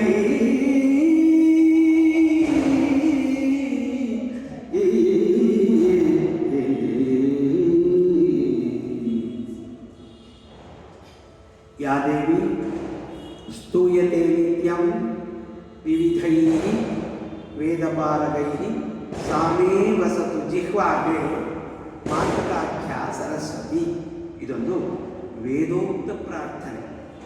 ಯಾವ ದೇವತೆ, ಇಡೀ ಎಲ್ಲ ಋಷಿ ಮಹರ್ಷಿಗಳು ಕೂಡ ಯಾವಾಗಲೂ ಪ್ರಾರ್ಥನೆಯನ್ನು ಮಾಡ್ತಾರೋ ಆ ದೇವಿ ಸರಸ್ವತಿ ಸದಾ ನನ್ನ ನಾಲಿಗೆಯ ಮೇಲೆ ನರ್ತಿಸಲಿ, ನಾಲಿಗೆಯ ಮೇಲೆ ಆ ನಾಲಿಗೆಯ ಮೇಲೆ ಸರಸ್ವತಿ ನಲಿಯಲಿ ಅಂದರೆ ಅವಳು ವಾಗಧಿ ದೇವತೆ, ವಾಗ್ರೂಪಿಣಿ, ವಾಕ್ಶಕ್ತಿ, ವಾಗ್ಮತಿ ಇರೋದೇ ಸರಸ್ವತಿಯ ಅಧೀನದಲ್ಲಿ. ಆಕೆ ಕೊಡ್ತಕ್ಕಂತಹ ಮಾತು ಹೊರತು ಅಂದರೆ ಆ ನಾಲಿಗೆ ಹೇಳಿಬಿಡುತ್ತೆ ಇದು ಸರಸ್ವತಿಯ ಅನುಗ್ರಹ ಇದೆಯೋ ಅಥವಾ ಸರಸ್ವತಿಯ ಶಾಪವಿದೆ. ಕವಿಗಳು, ಮಹಾಕವಿಗಳು ಅವರ ನಾಲಿಗೆಯ ಮೇಲೆ ಸದಾ ನರ್ತನ ಮಾಡ್ತಾ ಇರ್ತಾಳೆ. ಅದಕ್ಕೆ ಎಂತೆಂಥ ಕಾವ್ಯಗಳು ಉತ್ತಮವಾಗುತ್ತೆ. ಅವ್ರು ಹೇಳ್ತಾರೆ, ವಾರಿಜ ಆಸನ, ನಿನ್ನ ಆಸನವೋ ಕಮಲ, ಕಮಲದ ಮೇಲೆ ಕುಳಿತಿದ್ದೀಯ. ಸಕಲ ಶಾಸ್ತ್ರಗಳು ಕೂಡ ನಿನ್ನ ಅಧೀನದಲ್ಲಿದೆ. ವಿಶಾಲದ ನೀನು ಸಕಲ ಶಾಸ್ತ್ರ ವಿಚಾರದುದ್ಭವ, ಎಲ್ಲ ಶಾಸ್ತ್ರಗಳ ವಿಚಾರಗಳೇನಾದ್ರು ಇದ್ರೆ ಅದಕ್ಕೆ ಉದ್ಭವ ಸ್ಥಾನ ನೀನು ಮೂಲಸ್ಥಾನ. ವಚನ ರಚನೋದ್ಧಾರ, ಮಾತು ಅನ್ನೋದು ರಚನೆಯಾಗುವಂತಹ ಸಾಧ್ಯತೆ ಏನಾದರೂ ಇದೆ ಅಂದರೆ ನಿನ್ನ ಅನುಗ್ರಹದಿಂದ. ವಚನ ರಚನೋದ್ಧಾರ, ಶ್ರುತಿ ವೇದಗಳು, ಪುರಾಣಗಳು, ಆಗಮಗಳು ಎಲ್ಲವದರ ಸಿದ್ಧಿ ಏನಾದರೂ ಇದು ಇದ್ದರೆ ಅದು ನೀನೇ ಕೊಡುವಂಥವಳು. ಸಿದ್ಧಿ ದಾಯಕ. ನಿನ್ನನ್ನು ಶೌರಿ ಮಹಾವಿಷ್ಣುವೇ ನಿನ್ನನ್ನು ಆರಾಧಿಸ್ತಾನೆ, ಸುರಪತಿ ದೇವೇಂದ್ರ ನಿನ್ನನ್ನು ಆರಾಧಿಸ್ತಾನೆ, ಸಕಲ ಮುನಿಜನರು ಸಕಲ ಸಜ್ಜನರು ಕೂಡ ನೀನು ಅನುಪಮದ ಯುಕ್ತಿ, ಅವರ ಯುಕ್ತಿ ಏನಾದರೂ ಇದೆ, ವಿವೇಕ ಇದೆ ಅಂತ ನೀನೇ ಕಾರಣಗಳಾಗಿದ್ದೀಯ. ಶಾರದೆ ಏನು ಮಾಡು, ನರ್ತಿಸುಗೆ ನಲಿದು ಒಲಿದು ಎಲ್ಲ ಜೀವ. ನೀನು ಪ್ರೀತಿಯಿಂದ ನನ್ನ ನಾಲಿಗೆಯ ಮೇಲೆ ಸದಾ ವಾಸ ಮಾಡು. ಸಂಗೀತದಲ್ಲೂ ಕೂಡ ಸದಾ ಎನ್ನ ನಾಲಿಗೆಯಲ್ಲಿ ವಾಸ ಮಾಡು. ಶ್ರೀಹರಿಯೇ ಹೇಳ್ತಾ ಇದ್ದಾರೆ ಅವರಲ್ಲಿ, ಸಾಕ್ಷಾತ್ ಶಾರದೆಯೇ ನಮ್ಮ ನಾಲಿಗೆಯ ಮೇಲಿದ್ದಾಗ ಆ ನುಡಿ ಒಳ್ಳೆಯ ನುಡಿಯಾಗುತ್ತೆ, ಬಂಗಾರದ ನುಡಿಯಾಗುತ್ತೆ. ಅಂಥ ಒಂದು ಅನುಗ್ರಹವನ್ನು ನೀನು ಮಾಡು. ಅದನ್ನೇ ಮುಂದುವರೆದು ಲಕ್ಷ್ಮಿಯನ್ನು ಪ್ರಾರ್ಥನೆಯನ್ನು ಮಾಡ್ತಾ ಇದ್ದಾರೆ ಈ ಪದ್ಯದಲ್ಲಿ. ಆದಿನಾರಾಯಣಿ ಪರಾಯಣಿ ನಾದಮಯೇ ಗಜಲಕ್ಷ್ಮೀ ಸತ್ವಗುಣಾದಿದೇವತೆ ಅಮರವಂದಿತ ಪಾದ ಪಂಕರುಗೆ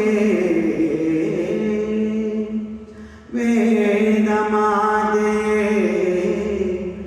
ವಿಶ್ವತೋಮುಖೇ ವೇದಮಾತೆ ವಿಶ್ವತೋಮುಖೇ ಐದು ಭೂತಾಧಾರಿಯನಿಬ ಈ ದ್ವಾದಶಾತ್ಮ ಜ್ಯೋತಿರೂಪಿಯೇ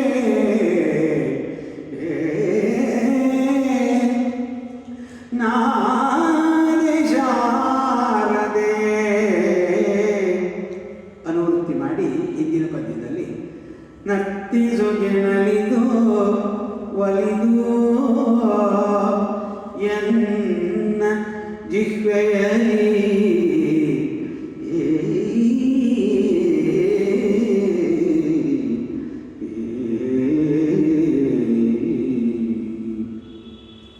ಸಪ್ತಶತಿ ಇರ್ತಕ್ಕಂಥ ಒಂದು ಗ್ರಂಥ ಇದೆ. ದೇವಿ ಸಪ್ತಶತಿ, ದೇವಿಯನ್ನು ಕುರಿತಾದಂತಹ ಆಕೆಯ ಮಹಿಮೆ, ರಾಕ್ಷಸ ಸಂಹಾರ, ಜಗತ್ತಿನ ಉದ್ಧಾರ ಇದೆಲ್ಲವೂ ಅಡಕವಾಗಿರ್ತಕ್ಕಂಥ ಒಂದು ಗ್ರಂಥ. ಅಲ್ಲಿ ನಾರಾಯಣೀಯ ಸ್ತುತಿ ಅಂತೆಲ್ಲ ಬರುತ್ತೆ. ಆ ಗ್ರಂಥದಲ್ಲಿ ರಹಸ್ಯತ್ರಯ ಅಂತ ಹೇಳಿ ಕೊನೆಯಲ್ಲಿ ಆ ಒಂದು ರಹಸ್ಯತ್ರಯದಲ್ಲಿ ದೇವಿಯೇ ಇದ್ದವಳು ಆದಿಯಲ್ಲಿ ಇದ್ದ, ಮಹಾಲಕ್ಷ್ಮಿ ಒಬ್ಬಳೇ ಇದ್ದಿದ್ದು, ಅವಳಿಂದಲೇ ದುರ್ಗಾಲಕ್ಷ್ಮಿ ಸರಸ್ವತಿ, ಅವಳಿಂದಲೇ ತ್ರಿಪುರ, ಈ ಯಾರು ಬ್ರಹ್ಮ ವಿಷ್ಣು ಮಹೇಶ್ವರರು ಎಲ್ಲರೂ ಸೃಷ್ಟಿಯಾಗಿರೋದು ಆ ಒಂದು ಪರಮೇಶ್ವರಿ ಜಗತ್ತಿನ ಒಡೆಯೇ ಆಕೆ ಇದ್ದವಳು ಅಂತ ಸಪ್ತಶತಿಯಲ್ಲಿ ಬರುತ್ತೆ. ಬಹುಶಃ ಅದನ್ನು ಮನಸ್ಸಿನಲ್ಲಿಟ್ಟುಕೊಂಡು ಈ ಪದ್ಯವನ್ನು ರಚನೆ ಮಾಡಿದ್ದಾನೆ. ಆದಿನಾರಾಯಣಿ, ನಾರಾಯಣನ ಹೆಂಡತಿ ನಾರಾಯಣ, ನಾವಲ್ಲೇ ಗಂಡ ಗೋವಿಂದಪ್ಪ, ಹೆಂಡತಿ ಗೋವಿಂದಪ್ಪ. ಈ ತರಹ ಇಲ್ಲಿ ನಾರಾಯಣನ ಹೆಂಡತಿ ನಾರಾಯಣ. ನಾರಾಯಣ ಅನ್ನುವಂತಹ ಶಬ್ದವೇ ಉತ್ಪತ್ತಿಯಾಗಿದ್ದೆ ನಾಹ ಅಯನಂ ಅಂತ ಹೇಳಿದ್ದಾರೆ. ನೀರಿನ ಮಾರ್ಗದಲ್ಲೇ ಅವನಿದ್ದವನು ಅಂತ. ಸೃಷ್ಟಿಯ ಆರಂಭದಲ್ಲಿ ಜಗತ್ತೆಲ್ಲ ನೀರಿನಿಂದ ತುಂಬಿ ಹೋಗಿತ್ತು. ಆ ನೀರಿನಲ್ಲಿ ಆಲದ ಎಲೆ ಮೇಲೆ ಒಂದೇ ಒಂದು ಆ ಚೈತನ್ಯ ಉಸಿರಾಡ್ತಾ ಇತ್ತು. ಅವನೇ ನಾರಾಯಣ. ನಾರಾಯಣನೇ ನಾರಾಯಣ. ಪರಾಯಣಿ ಬಹಳ ಶ್ರೇಷ್ಠಳು ಆಕೆ, ನಾದಮಯ. ಏನಾದರೂ ನಾದ ಹೊರಡುತ್ತೆ ಅಂದರೆ ಅದು ಆ ಪರಮೇಶ್ವರಿಯ ಅನುಗ್ರಹವೇ, ಶಾರದೆಯ ಅನುಗ್ರಹವೇ. ಗಜಲಕ್ಷ್ಮಿ ಅಂತ ಒಂದು ಹೆಸರು ಆಕೆಗೆ. ಸತ್ವಗುಣಕ್ಕೆ ಪ್ರಧಾನ, ರಾಜಸ ತಾಮಸ ಎಂದೂ ಆಕೆಯ ಹತ್ತಿರ ಬರೋದಿಲ್ಲ. ಸತ್ವಗುಣಾಗಿ ದೇವ. ಅಮರವಂದಿತ ಪಾದ ಪಂಕರು ಹೇಗೆ ಅಮರವಂದಿತ ಅಂತ ನಿಲ್ಲಿಸ್ಕೊಳ್ಳೋಕೆ ಬರೋದಿಲ್ಲ. ದೇವತೆಗಳು ವಂದಿಸುವಂತಹ ಪಾದ ಕಮಲಗಳು. ಇವಳು ವೇದ ಮಾತೆ, ವಿಶ್ವತೋಮುಖೆ, ಜಗತ್ತೇ ಅವಳ ಮುಖ. ಪಂಚಭೂತಗಳಿಗೂ ಕೂಡ ಆಕೆ ಅಧಿನಾಯಕಿ, ಪಂಚಭೂತಾಧಾರಿ, 5 ಭೂತಾಧಾರಿ. ದ್ವಾದಶಾತ್ಮ ಜ್ಯೋತಿ ಇದೆಯಲ್ಲ, ದ್ವಾದಶಾದಿತ್ಯರು, ಅವರ ಜ್ಯೋತಿ ಏನಾದರೂ ಇದ್ದರೆ ಅದರ ಸ್ವರೂಪವೇ ಈ ಶಾರದೆ. ನಾವೇ ಶಾರದೆ. ಶಾರದಮ್ಮ ನೀನು ಕಾಪಾಡಬೇಕು ಶಾರದೆ. ಅದಕ್ಕೆ ಹಿಂದಿನ ಪದ್ಯದಲ್ಲಿ ಇಲ್ಲಿ ಕ್ರಿಯಾಪದ ಇಲ್ಲ. ಈ ಪದ್ಯದಲ್ಲಿ ನಾದೇ ಶಾರದೆಯನ್ನೇ ನಿಲ್ಲಿಸ್ಬಿಟ್ಟಿದ್ದಾನೆ. ಅದಕ್ಕೆ ಕ್ರಿಯಾಪದವನ್ನು ಹಿಂದಿಂದ ತಗೊಂಡು ನರ್ತಿಸುಗೆ ನಲಿದೊಲಿದನ್ನ ದಿಗ್ಬಯಲಿ ಅಂತೇಳಿ ಅನುವೃತ್ತಿ ಮಾಡಿಕೊಂಡು ಒಂದು ಪಾಠವನ್ನು ಅಭ್ಯಾಸ ಮಾಡಿಸಿದ್ದಾರೆ. ಮುಂದಿನ ಪದ್ಯ, ಸರ್ವಜ್ಞನೆಂಬಾತ ಗರ್ವದಿಂದಾದಾನೆ, ಸರ್ವರೊಳಗೊಂದೊಂದು ಪದ ಕಲಿತು ಸರ್ವಜ್ಞನಾದನು. ಅವನು ಸರ್ವಜ್ಞ ಅಂತ ಹೇಳಿದರೆ ಎಲ್ಲರಲ್ಲೂ ಕೂಡ ಒಂದೊಂದನ್ನು ಕಲಿತು ಅವನು ಸರ್ವಜ್ಞನಾದ ಅಂತ ಸರ್ವಜ್ಞ ಕವಿ ಹೇಳ್ತಾರೆ. ನಮ್ಮ ಕವಿಗೆ ಎಲ್ಲರೊಳಗೊಂದೊಂದು ಕಲಿತು ಅಂತ ಅದಿಷ್ಟ ಇಲ್ಲ. ಕಲಿತರೆ ನಾರಾಯಣ, ವೀರನಾರಾಯಣನೇ ಕವಿ ಅಂತ. ಬೇರೆ ಯಾರ್ಯಾರೋ ನನಗೆ ಸಹಾಯಕರಿಲ್ಲ. ವೀರನಾರಾಯಣನೇ ಕವಿ, ಲಿಪಿಕಾರ ಕುಮಾರವ್ಯಾಸ.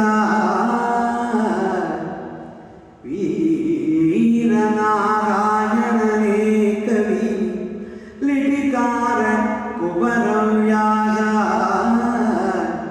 ಕೇಳುವ ಸೂರಿಗಳು ಸನಕಾದಿಗಳು, ಜಂಗಮ ಜನಾರ್ದನರು. ಚಾರು ಕವಿತೆಯ ಬಳಕೆಯಲ್ಲ, ವಿಚಾರಿಸುವೊಡಲವಲ್ಲ. ಚಿತ್ತವಧಾರೋ ಸರ್ವಜ್ಞರಾದರು, ಸರುಗೆ ಭಿನ್ನಪವ.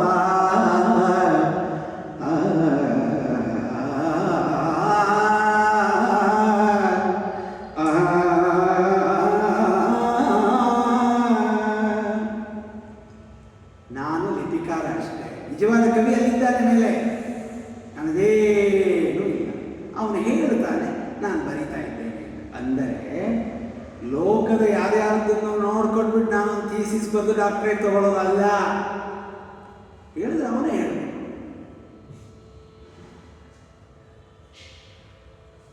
ಬಹಳ ಹಿಂದೆ ಗದಗಿನಲ್ಲಿ ನಮಗೊಂದು ಸನ್ಮಾನ ಮಾಡಿದ್ರು.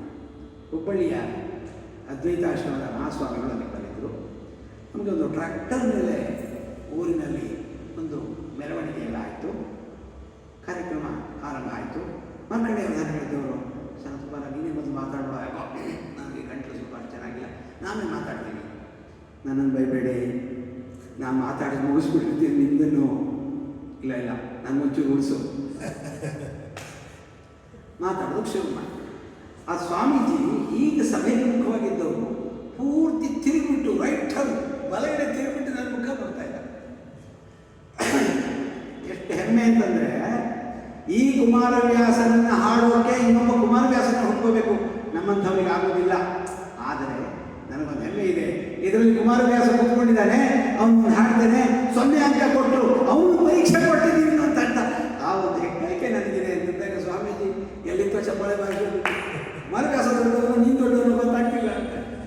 ಕುಮಾರವ್ಯಾಸ ಬಹಳ, ಯಾಕೆಂದರೆ ಸಾಕ್ಷಾತ್ ಅವನು ಪರಮಾತ್ಮನ ಈ ರೂಪದಲ್ಲೇ, ಕವಿಯ ರೂಪದಲ್ಲೇ ಅವನು ಬರೆದವನು. ಕೇಳುವ ಸೂರಿಗಳು ಯಾರಪ್ಪ? ಸನಕಾದಿಗಳು, ಸಾಮಾನ್ಯರಲ್ಲ. ಸನಕಾದಿ ಜಂಗಮ ಜನಾರ್ದನರು, ಜಂಗಮ ರೂಪದ ಪರಮಾತ್ಮರೇ ಇರ್ತಕ್ಕಂಥವರು, ಸತ್ಪುರುಷರು, ಋಷಿಗಳು. ಅವರು ಕೇಳ್ತಾರೆ, ಚಾರು ಕವಿತೆಯ ಸುಮ್ಮನೆ ಲೋಕದಲ್ಲಿ ಯಾವುದೋ ಒಂದು ಕಾವ್ಯ ಅಂತ ಬರೀತಾರಲ್ಲ ಅದರ ಬಳಕೆ ಅಲ್ಲ ಇದು. ನಿಮಗೆ ನಿಮ್ಮ ವಿಚಾರಕ್ಕೆ ಇದು ಹೋಗೋಲ್ಲ, ವಿಚಾರಿಸುವ ಅಳವಲ್ಲ. ನಾನೇನೋ ವಿಚಾರ ಮಾಡಿ ನಾನು ಇದನ್ನು ಹೇಳ್ಬಿಡ್ತೀನಿ ಅಂತ ಹೇಳಿದ್ರೆ ಅಳವಲ್ಲ, ಆಗೋದಿಲ್ಲ. ಚಿತ್ತವಧಾರೋ ಸರ್ವಜ್ಞರಾದರೂ ಸಲುಗೆ ಭಿನ್ನಪವ. ಕೇಳ್ತಾ ಇರ್ತಕ್ಕಂಥವ್ರು ಮನಸ್ಸನ್ನು ಕೊಟ್ಟು ಕೇಳಿ. ನೀವು ನನ್ನ ಭಿನ್ನಹವನ್ನು ಸಲಿಗೆಯಿಂದ ನೀವು ಪ್ರೀತಿಯಿಂದ ಕೇಳಿ. ನನ್ನ ಮೇಲೆ ಪ್ರೀತಿ ಇಟ್ಟು ಕವಿ ಕಾವ್ಯದ ಮೇಲೆ ಪರಮಾತ್ಮನ ಮೇಲೆ ಆ ಪ್ರೇಮದಿಂದ ಈ ಕಥೆಯನ್ನು ಕೇಳಿ ಅಂತ ಹೇಳಿ ಇಟ್ಟ. ಯಾಕೋ ರಾಮನ ಮೇಲೆ ಒಂದು ಶ್ಲೋಕ ಪದ್ಯ ಬರಿಬೇಕು ಅಂತ ಒಂದು ಅನ್ನಿಸ್ತು.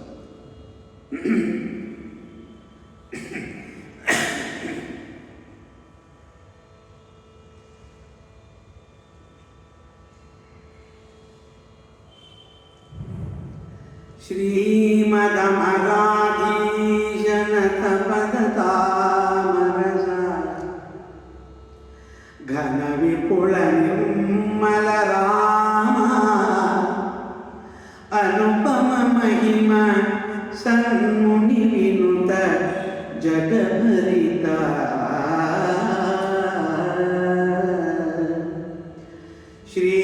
ಶ್ರೀಮನೋರ್ಜಿತ ಧಾಮ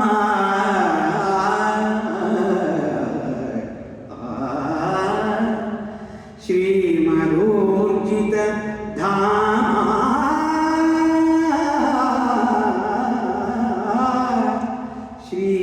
ಶ್ರೀಮನೋರ್ಜಿತ ಧಾಮ ಸುದಯಾ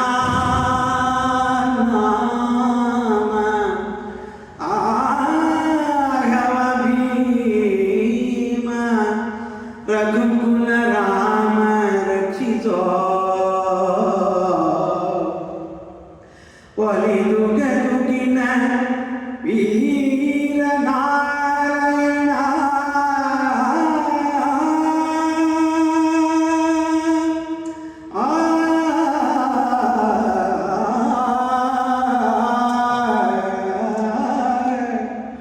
ರಘುಕುಲ ರಾಮ ರಕ್ಷಿಸೋ ರಾಮ ರಕ್ಷಿಸೋ ಒಲಿದು ಗದುಗಿನ ವೀರ ನಾರಾಯಣ.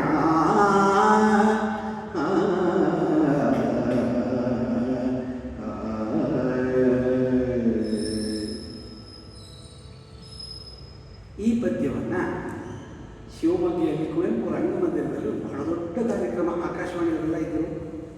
ನನಗೆ ಬಹಳ ಆತ್ಮೀಯರು, ಆಕಾಶವಾಣಿ ಬಹಳ ವರ್ಷದಿಂದ ಹಾಡ್ತಾ ಇದ್ದಾರೆ, 60 ವರ್ಷದಿಂದ ಹಾಡ್ತಾರೆ. ಅವರು ರಾಘವೇಂದ್ರ ರಾಯರು ಆವಾಗ ನಮ್ಮ ಗಮಕಲಾ ಪರಿಷತ್ತಿನ ಅಧ್ಯಕ್ಷರಾಗಿದ್ದರು, ಎಂ ಆರ್ ಸತ್ಯನಾರಾಯಣ ತಂದೆ. ಅವರು ಕೂತಿದ್ದರು, ಇದೇ ಪದ್ಯವನ್ನು ಹಾಡಿ, ಪ್ರಾರ್ಥನಾ ಪದ್ಯವನ್ನು ಹಾಡಿ ನಾನು ಬಿಟ್ಟೆ. ಚಪ್ಪಾಳೆ ಅದ್ಭುತ. ಸರಿ, ಅವರು ರೂಮ್ಗೆ ಹೋದೆ. ಯಾಕಂದರೆ ವಿದ್ವಾಂಸರು ಏನು ಮಾಡ್ತಾರೆ, ಹೊಗಳವರು ತುಂಬ ಜನ ಇರ್ತಾರೆ. ಕೊನೆಗೆ ಒಬ್ಬನ್ನೇ ಕರೆದ್ಬಿಟ್ಟು ನೋಡೋ ಇಲ್ಲಿ ಹೀಗೆ ಮಾಡಿದೆ ಅಂತ ಹೇಳೋರೆ ನಮಗೆ ಬೇಕಾಗಿರೋದು. ಹೊಗಳವರು ಬೇಕಾಗಿ ಸಿಗ್ತಾರೆ. ಆದರೆ ದೋಷವು ಬುಧವು ನನ್ನನ್ನು ಶುಭದಕ್ಕೆ ಹೇಳಿದ್ದು ನಾವು ಗುಣವನ್ನು ಜಗತ್ತಿಗೆ ತೋರಿಸಬೇಕು, ದೋಷವನ್ನು ತಿದ್ದಬೇಕು. ಗುರುಗಳೇ ನಮಸ್ಕಾರ. ನೀನೇನೇನಪ್ಪ ಅಲ್ಲಿ ಆ ಪದ್ಯ ಹಾಡಿದ್ದು ಒಂದು ಎಷ್ಟು ಬೇಗ ಅವ್ರು ಮಾಡ್ಕೊಂಡಿದ್ದಾರೆ. ಹೌದು ಗುರುಗಳೇ, ಶಾಲಿನಪ್ಪ, ನೀನೇ ಭವಿಷ್ಯ ಕಣಪ್ಪ, ನೀನೇ ಭವಿಷ್ಯ. ಎಷ್ಟು ವಯಸ್ಸು? ಏನೋ 24-25 ಇರ್ಬೋದು. ಭಾಳ ಸಂತೋಷ, ಭಾಳ ಚೆನ್ನಾಗಿ ಹಾಡಿದ್ದೀನಿ. ಇಲ್ಲಿ ಇನ್ನೊಂದ್ಸರಿ ಹಾಡು ನೋಡು. ಶ್ರೀಮದ್ ಅಮರಾಧೀಶ ಅಂತ ನಿಲ್ಲಿಸ್ಕೊಳ್ಳೋಕೆ ಬರೋಲ್ಲ. ತಕ್ಷಣ ಕ್ಷಮಿಸಿದ ಗೊತ್ತಾಯ್ತು. ಅಮರಾಧೀಶ ನತಪದ ತಾಮರಸ, ಅಲ್ಲಿಗೆ ಒಂದು ಅನ್ವಯ. ಅಮರಾಧೀಶ ಅಂದರೆ ಜಸ್ಟ್ ದೇವೇಂದ್ರ ಅಂತ. ಇವರ ಮುಂದೆ, ಪರಮಾತ್ಮನ ಮುಂದೆ ದೇವೇಂದ್ರ ಅಷ್ಟು ದೊಡ್ಡವನೇ ಅಂತ ಹೇಳಿದ. ಇವರು ಸಾಮಾನ್ಯ, ಇವನು ಬರೇ 3 ಲೋಕಕ್ಕೆ 14 ಲೋಕಕ್ಕೆ ಅಧಿಪತಿ ಬಂದಾಗ, ಚಕ್ರವರ್ತಿ ಬಂದಾಗ ಇವರೆಲ್ಲ ಸಾಮಾನ್ಯರು ಅಂತ. ದೇವತೆಗಳ ರಾಜನಾದಂತಹ ಈ ದೇವೇಂದ್ರನೇ ಬಂದು ಕೊಡಮಾಡ್ತಾನೆ ಅಂಥ ಸ್ವಾಮಿಯವನು ಅಂತ. ಶ್ರೀಮದ್ ಅಮರಾಧೀಶ ದೇವೇಂದ್ರ ನತ ಪದ ತಾಮರಸ, ಅವನು ನಮಸ್ಕರಿಸಿರ್ತಕ್ಕಂಥ ಪದಕಮದಗಳು. ಆದ್ದರಿಂದ ದೇವೇಂದ್ರ ನಮಸ್ಕರಿಸಲ್ಪಟ್ಟಂಥ ಪಾದಗಳು ಅಲ್ಲಿಗೆ ಒಂದೊಂದೇ. ಘನವಿಪುಲ ನಿರ್ಮಲ ನಾಮ. ನಿನ್ನ ನಾಮ ಇದೆಯಲ್ಲ, ನೀನು ಯಾಕೋ, ನಿನ್ನ ಹಂಗೆ ಯಾಕೋ, ನಿನ್ನ ನಾಮದ ಬಲವನ್ನಿದ್ದರೆ ಸಾಕು. ನಾಮ ನಮ್ಮ ಬ್ರಹ್ಮಚೈತನ್ಯ ಮಹಾರಾಜರು ಹೇಳ್ತಾರೆ, ಪರಮಾತ್ಮನಿಗಿಂತ ಪರಮಾತ್ಮನ ನಾಮಕ್ಕೆ ಬಹಳ ಜಾಸ್ತಿ ಹೆಚ್ಚು ಶಕ್ತಿ ಅಂತ.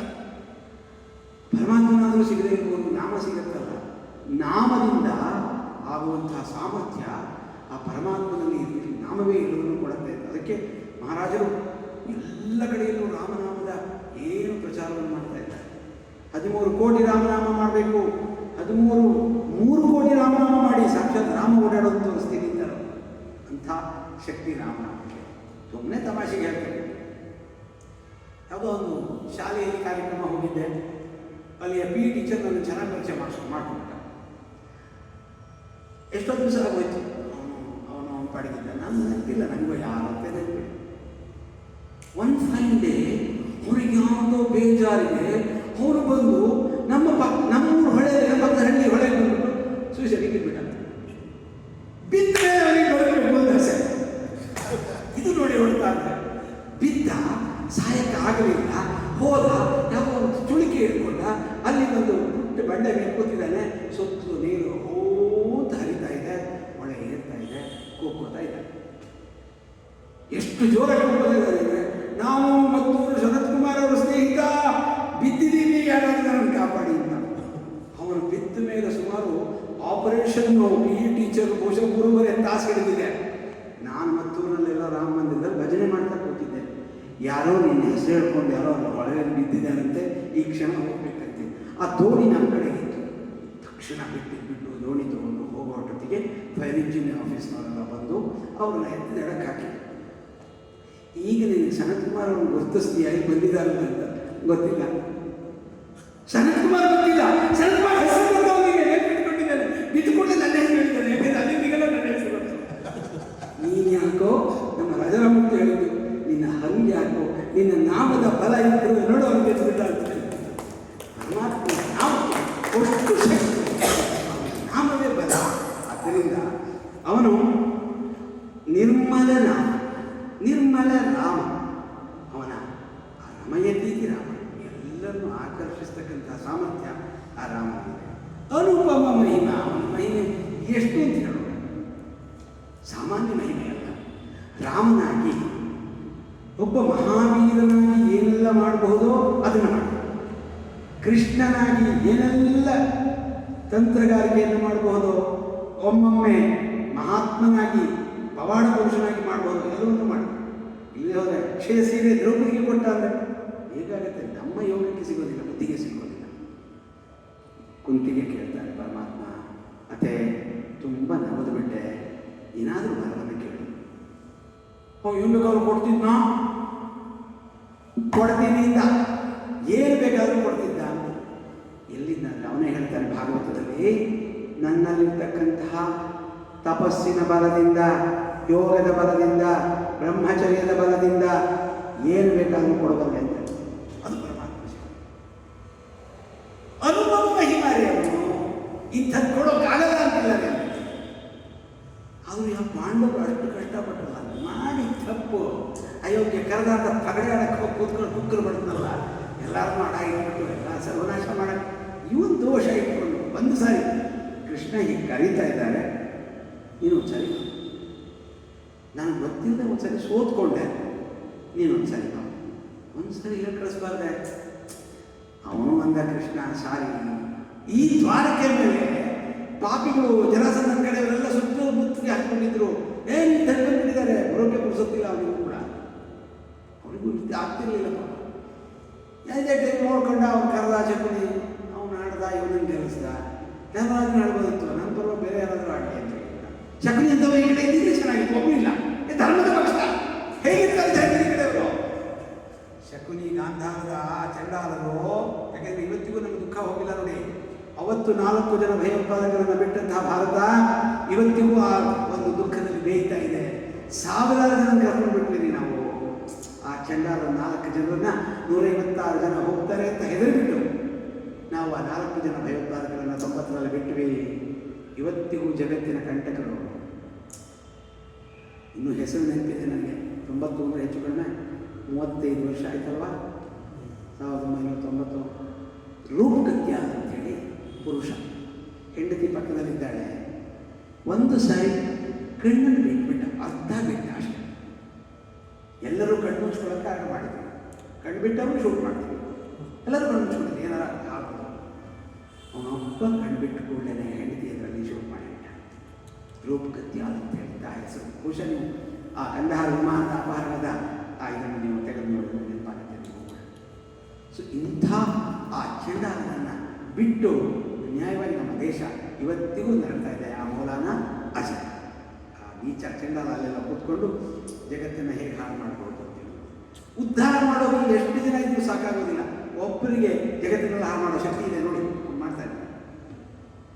ಉದ್ಧಾರ ಮಾಡೋದು ನಾವೆಲ್ಲ ಕಷ್ಟಪಡ್ತೀವಿ. ಏನಾದರೂ ಮಾಡಪ್ಪ ಭಗವಂತ, ಎಲ್ಲರಿಗೂ ಒಳ್ಳೆಯದು ಮಾಡಪ್ಪ, ಸುಖವನ್ನು ಕೊಡಪ್ಪ, ಎಲ್ಲರಿಗೂ ಹಿಂಸೆ ಯಾರಿಗೂ ಇರೋದು ಬೇಡ ಅಂತ. ಆದರೆ ಹೀಗೆ ಅವನು ಅಪಾರ ಅಪಾರ ಮಹಿಮ, ಅನುಪಮ ಮಹಿಮ, ಸನ್ಮುನಿ ವಿನೂತ ಜಗಬರಿದ, ಒಳ್ಳೆಯ ಮಹರ್ಷಿಗಳಿಂದ ಸಂತೋಷದಲ್ಲಿ ಪಡವನು, ಜಗತ್ತಿನೆಲ್ಲ ಕೂಡ್ಕೊಂಡಿರ್ತಕ್ಕಂಥವನು, ಊರ್ಜಿತ ಧಾಮ. ಅವನ ಐಶ್ವರ್ಯ ಇದೆಯಲ್ಲ ಅದು ಊರ್ಜೆ ಆಗ್ತಾ ಇದೆ, ಅವನು ಹೆಚ್ಚುತ್ತಾ ಇದೆ. ಸುದಯ ನಾಮ, ಆ ನಾಮದಲ್ಲೇ ದಯೆ ಕೂತ್ಕೊಂಡ್ಬಿಟ್ಟಿದೆ. ರಾಮ ಅನ್ನೋ ಶಬ್ದದಲ್ಲಿ ಎಷ್ಟು ಪ್ರೇಮ ತುಂಬಿಕೊಂಡಿದೆ. ಸುದಯ ನಾಮ. ಆಹವದಲ್ಲಿ ಮಾತ್ರ ಭೀಮನೆ ಯುದ್ಧಕ್ಕೆ ನಿಂತಾದರೆ ರಾಮನನ್ನು ನಿಲ್ಲೋದೇ ಆಗ್ತಾರೆ. ಆಹವ ಭೀಮ ಸುದಯ ನಾಮ ಎರಡನ್ನು ಜೋಡಿಸಿದ. ಸಕೃದೇವ ಪ್ರಪನ್ನಾಯ ತವಾಸ್ಮೀತಿ ಚ ಯಾಚತೆ ಅಭಯಂ ಸರ್ವಭೂತೇಭ್ಯ ದದಾಮಿ ಏತತ್ ವ್ರತಂ ಮಮ. ಇದು ರಾಮ ಪ್ರತಿಜ್ಞೆ ಮಾಡಿರುವಂಥ ಮಾತು ರಾಮಾಯಣ. ಒಂದು ಸಾರಿ ವಿಭೀಷಣ ಶರಣಾಗತಿ ಆಗುತ್ತಲ್ಲ, ವಿಭೀಷಣ ರಾಮನ ಪಕ್ಷದಿಂದ ರಾಮನ ಪಕ್ಷಕ್ಕೆ ಬರುವಾಗ ಆಗ ಹೇಳೋ ಮಾತು, ಎಲ್ಲ ನಿಮ್ಮ ಅಭಿಪ್ರಾಯವನ್ನು ಹೇಳಿ ಅಂದ ರಾಮ. ಎಲ್ಲರೂ ಇತ್ತು, ಅನೇಕ ವೀರ ಘಟಾನುಘಟಿ ವಾನರ ರಾಜರೆಲ್ಲ ಇದ್ರು. ಸುಗ್ರೀವ ಇದ್ದ, ನಳ ನೀಲ ಜಾಮವಂತ ಎಲ್ಲರೂ ಇದ್ದರು. ಆಂಜನೇಯ ಸ್ವಾಮಿ ಕೂತಿದ್ದ, ಎಲ್ಲರೂ. ಈಗ ವಿಭೀಷಣ ಬಂದಿದ್ದಾನೆ, ಯುದ್ಧ ಶುರುವಾಗುತ್ತೆ. ಈಗ ಏನು ಮಾಡಿ ಸುಗ್ರೀವ ಮಹಾರಾಜ, ಏನಪ್ಪ ಮಾಡೋಣ? ಮಹಾಪ್ರಭು ಖಂಡಿತ ಕೂಡುದು. ಯುದ್ಧದ ಸಂದರ್ಭದಲ್ಲಿ ಶತ್ರು ಪಕ್ಷದಿಂದ ಬಂದಿದ್ದಾನೆ, ಸ್ವತಃ ಅಣ್ಣನನ್ನು ಬಿಟ್ಟು ಬಂದಿದ್ದಾನೆ, ಏನೋ ಮಸಲತ್ತನ್ನು ನಮ್ಗೆ ಬಂದೇನೋ ಮಾಡ್ತಾನೆ. ಬೇರೆಯವರೆಲ್ಲ ಕೇಳಿದ, ಆಂಜನೇಯ ಸ್ವಾಮಿ ಕೇಳಿದಾಗ ಆಂಜನೇಯ ಸ್ವಾಮಿ ಹೇಳ್ದ, ತಮ್ಮ ಚಿತ್ತದ ಮುಂದೆ ನಮ್ದೇನೂ ಇಲ್ಲ. ಆದರೆ ನಿಜವಾದ ವಿವೇಕಿ ಧರ್ಮಜ್ಞಾನ ಯಾರಾದರೂ ಒಬ್ಬ ಮಂತ್ರಿ ಇದ್ದರೆ ಇಡೀ ರಾವಣನ ಆಸ್ಥಾನದಲ್ಲಿ ಮಹಾಭೀಷಣ ಒಬ್ಬರೇ. ಇನ್ಯಾರಿಗೂ ಈ ವಿವೇಕ ಇಲ್ಲ, ಈ ಧರ್ಮಜ್ಞಾನ ಇಲ್ಲ. ಇದು ನನಗಂಗೂ ಬಂದಿದೆ, ಇನ್ನು ಪ್ರಭು ಚಿತ್ತ. ರಾಮ ಮನಸ್ಸನ್ನು ಇಟ್ಕೊಂಡಿದ್ದು. ಏನು ಸುಗ್ರೀವರಾಜರೇ ಮತ್ತೇನಂತೀರಿ ಅಂದರು. ನೋಡೋಣ. ರಾಮ ಇವನು ಭ್ರಾತೃದ್ರೋಹಿ, ಅಣ್ಣನನ್ನು ಇಂಥ ಆಪತ್ತಿನಲ್ಲಿ ಬಿಟ್ಟು ಬಂದಿದ್ದಾನೆ. ಇವನು ಭ್ರಾತೃದ್ರೋಹಿ, ಅಣ್ಣನನ್ನು ಬಿಟ್ಟು ಬಂದಿದ್ದಾನೆ ಅಂತ 2 ಸಾರಿ ಹೇಳ್ಕೊಳ್ಳೇನೆ. ಒಂದ್ಸರಿ ಈಶದುತ್ಸ್ಮಯಮಾನ ಅಂತಾರೆ ವಾಲ್ಮೀಕಿಗಳು. ಲಕ್ಷ್ಮಣನ ಮುಖ ನೋಡಿ ಒಂದ್ಸರಿ ನಕ್ಕನಂತೆ ರಾಮ. ಯಾಕೆ? ಮಾಸಿಕ 2ನೇದು ಕಳೆದಿಲ್ಲ ಅಂತ ವಾಲಿಯನ್ನು ಕೊಲ್ಲಿಸಿ, ಇವನೇ ಕೊಲ್ಲಿಸಿದ್ದು ಅಣ್ಣ ವಾಲಿಯನ್ನ. 2ನೇ ಮಾಸಿಕ ಆಗಿಲ್ಲ, ಇವನು ಒಡೆ ತಿಂದು ಬಂದಿದ್ದಾನೆ.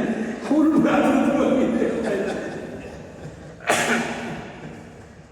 ಆದರೆ ರಾಮನ ಪ್ರತಿಜ್ಞೆ ಇದೆ, ಅಂಗುಲ್ಯ ಕ್ರೀಡತಾಧನ್ಯ, ನನ್ನ ಕಿರುಬೆರಳಿನಲ್ಲಿ ಜಗತ್ತಿನಲ್ಲಿ ನನ್ನ ಮುಂದೆ ಯಾವ ಲೆಕ್ಕದ ಹಾಗೆ ಮಾಡ್ತಾನೆ, ಇವನು ಯಾವ ಲೆಕ್ಕ ಈ ರಾವಣ. ಜೊತೆಗೆ ವಿಭೀಷಣ ಶರಣಾಗತನಾಗಿದ್ದಾನಲ್ವಾ, ಯಾರು ಒಂದೇ ಒಂದು ಬಾರಿ ರಾಮ ನೀನೇ ಗತಿ ಅಂತ ಶರಣಾಗ್ತಾರೋ ಅಂಥವರಿಗೆ ಅಭಯವನ್ನು ಕೊಟ್ಟೆ. ನಾಳೆ ರಾವಣನೇ ಬಂದರೂ ಕೂಡ ಅವನಿಗೂ ಅಭಯವನ್ನು ಕೊಡ್ತೇನೆ. ಹೇಳ್ಕೊಳ್ತೇನೆ ಅದಂತ ಅಂಗದನ ಹತ್ರ ಹೇಳು, ಈಗಲಾದರೂ ಶರಣಾಗತನಾಗ್ತಾನೆ ಕೇಳು ಅಂತೇಳಿ. ಆಗ ಒಬ್ಬ ಕವಿ ಪ್ರಶ್ನೆ ಮಾಡ್ಕೊತಾನೆ ತಾನೆ, ಅಲ್ಲ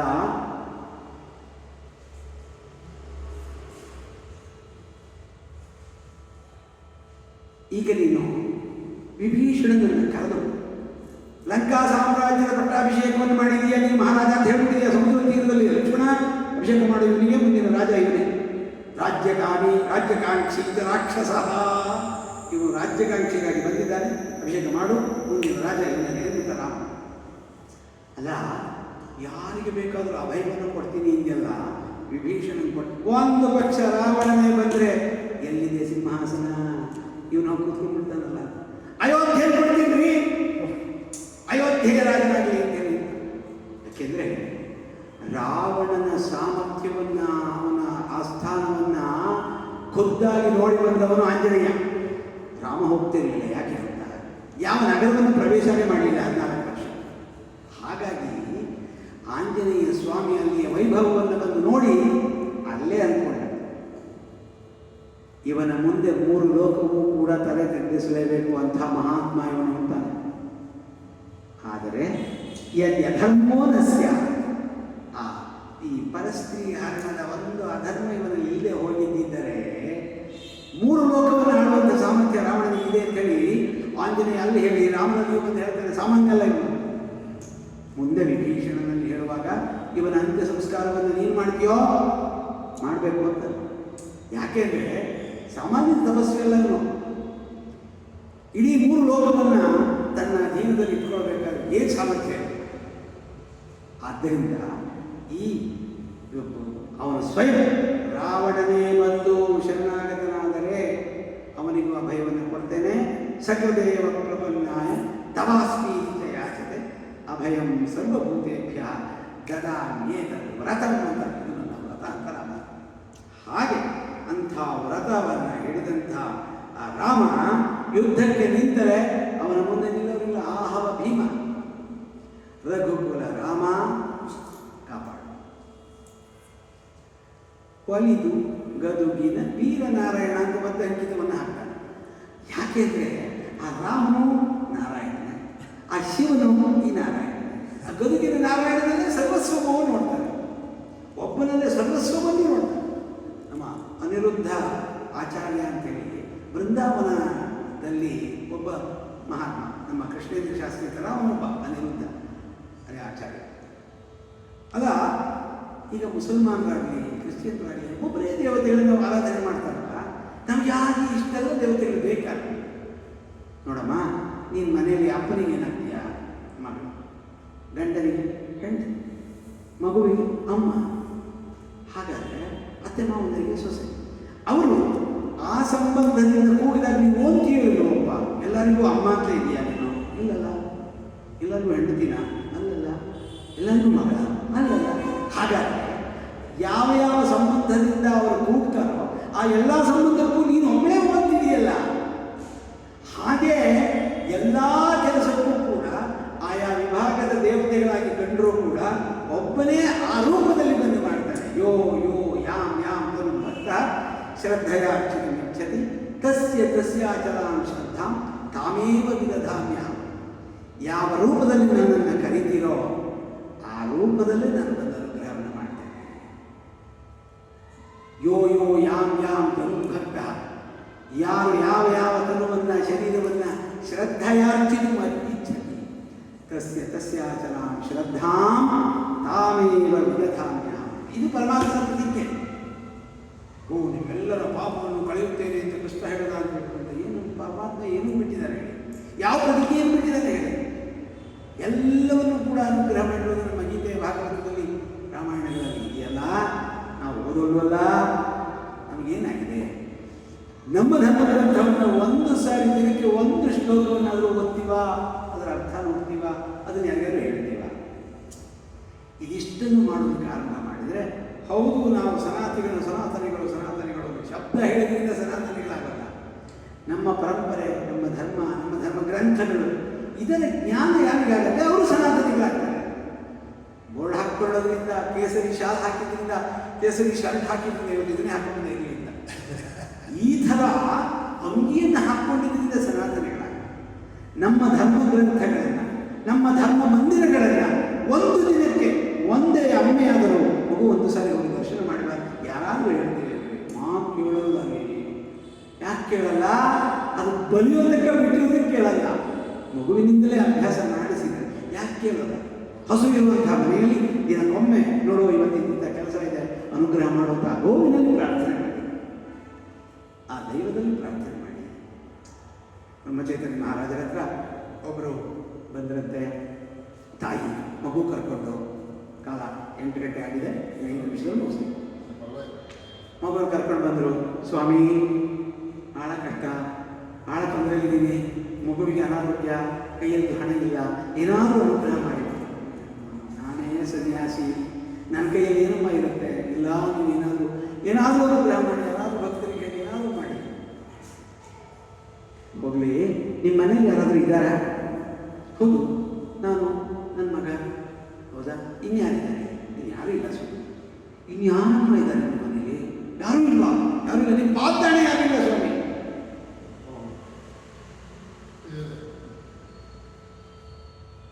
ಹಾಗಾದರೆ ನೆನಪು ಮಾಡ್ಕೊ, ಇನ್ನೂ ಯಾವ್ದಾದ್ರು ಇದೆಯಾ? ಯಾರಾದರೂ ಇದ್ದಾರೆ? ಹಾಂ, ಒಂದು ಬೆಕ್ಕಿದೆ ಅಂತ ನೋಡಿದ್ಯಾ?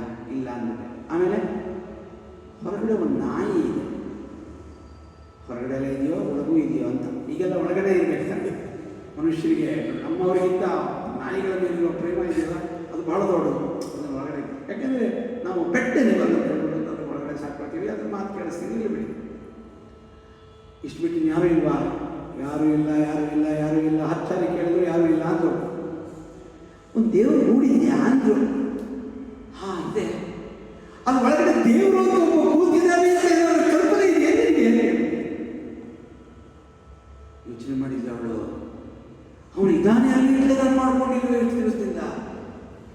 ದಿನ ಅವನ ಬಗ್ಗೆ ಹಚ್ತೀನಿ, ಕರ್ಪೂರ ಹಚ್ತೀನಿ, ಎಲ್ಲ ಮುಂಗ ಮಾಡ್ತೀನಿ, ಎಲ್ಲ ಮಾಡ್ತೀನಿ.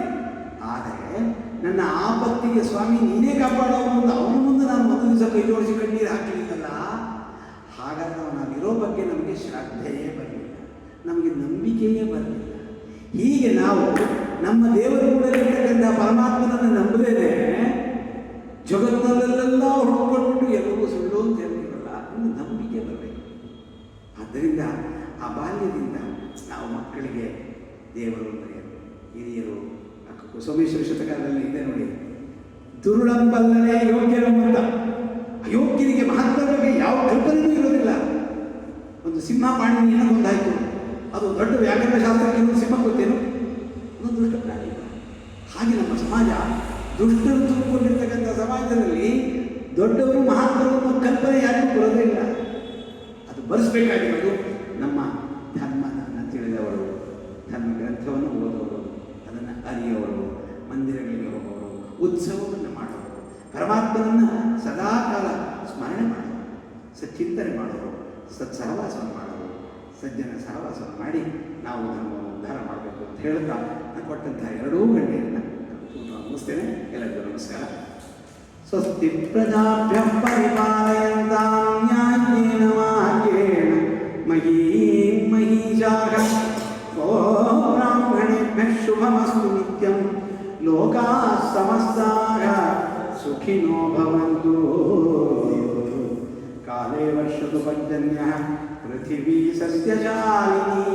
ದೇಶೋऽಯಂ ಕ್ಷೋಭರಹಿತಃ. ಬ್ರಾಹ್ಮಣಾಃ ಸಜ್ಜನಾಃ ಸಂತು ನಿರ್ಭಯಾಃ. ಅಪುತ್ರಾಃ ಪುತ್ರಿಣಃ ಸಂತು ಪುತ್ರಿಣಃ ಸಂತು ಪೌತ್ರಿಣಃ. ಅಧನಾಃ ಸಧನಾಃ ಸಂತು ಜೀವಂತು ಶರದಾಂ ಶತಂ.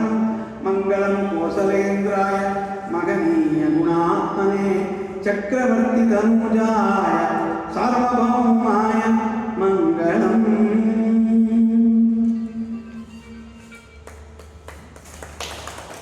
ಇದು ಮುಂದಿನ ಸೆಷನ್. ಯಾಕೆಂದರೆ ಇಲ್ಲೇ ಎಲ್ಲ ಮುಗಿಸ್ಬಿಟ್ರೆ ನೀವು ಕರೀತಿರೋ ಇಲ್ಲ, ಅದಕ್ಕೆ ತುಂಬ ಕಡಿಮೆನೇ ನಾನು 8 ಮಂದಿ ಹೇಳಿದ್ದೆ ಅಲ್ವಾ? ಹಾಂ, ಚಲೋ.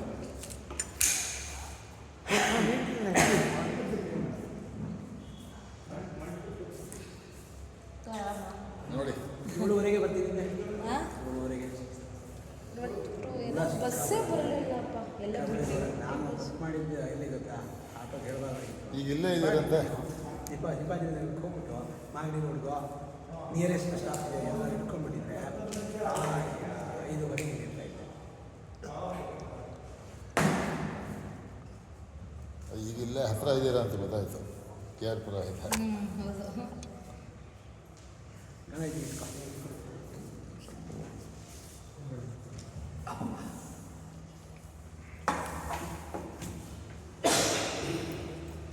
ಒಂದು ನಿಮಿಷ ಹೇಳಿ ಹೇಳಿ ಹೇಳಿ ನಮೋ ನಮೋ ಭವತಿ ಹೇಳಿ ಹೇಳಿ ಬ್ರಾಹ್ಮಣರು ಮಂತ್ರ ಹೇಳಿಬಿಟ್ರೆ ಸರ್ ಆಯ್ತು. ಓಂ ನಮೋ ನಮೋ ಭವತಿ ಜಾಯಮಾನೋನ್ಧಾನ್ ಕೇತುರ್ಷಸಾ ಮೇತ್ಯಗ್ರೇ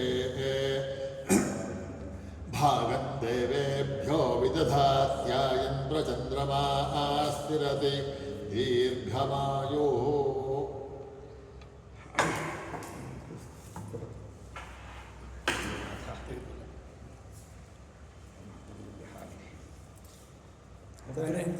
ಬನ್ನಿ ಬನ್ನಿ ಇಲ್ಲೇ ಬನ್ನಿ ಸರಿ ನಿಂತ್ಕೊಳ್ಳಿ ನೀವು ಬನ್ನಿ ನೀವು ಬನ್ನಿ ಮಾಡ ಭಾವಿ ಗಮಕಿ ಮುಂದಿನ ಜನ್ಮಕ್ಕೆ ನೀರೇ ದೊಡ್ಡ ಗಮಕಿ ಅಂತೀವ ನಿಂತ್ಕೊಳ್ಳಿ ಒಂದೇ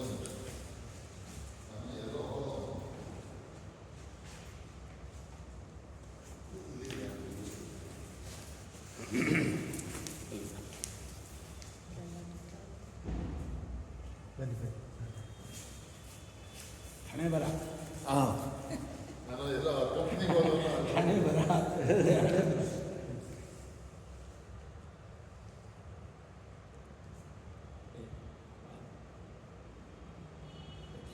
ಇದೊಂದರಲ್ಲಿ ತೆಗೆದು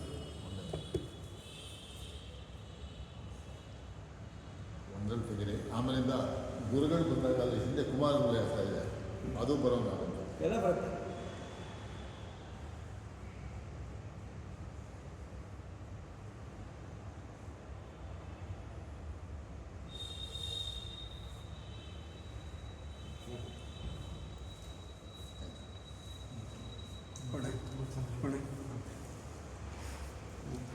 ಯಾಮಹ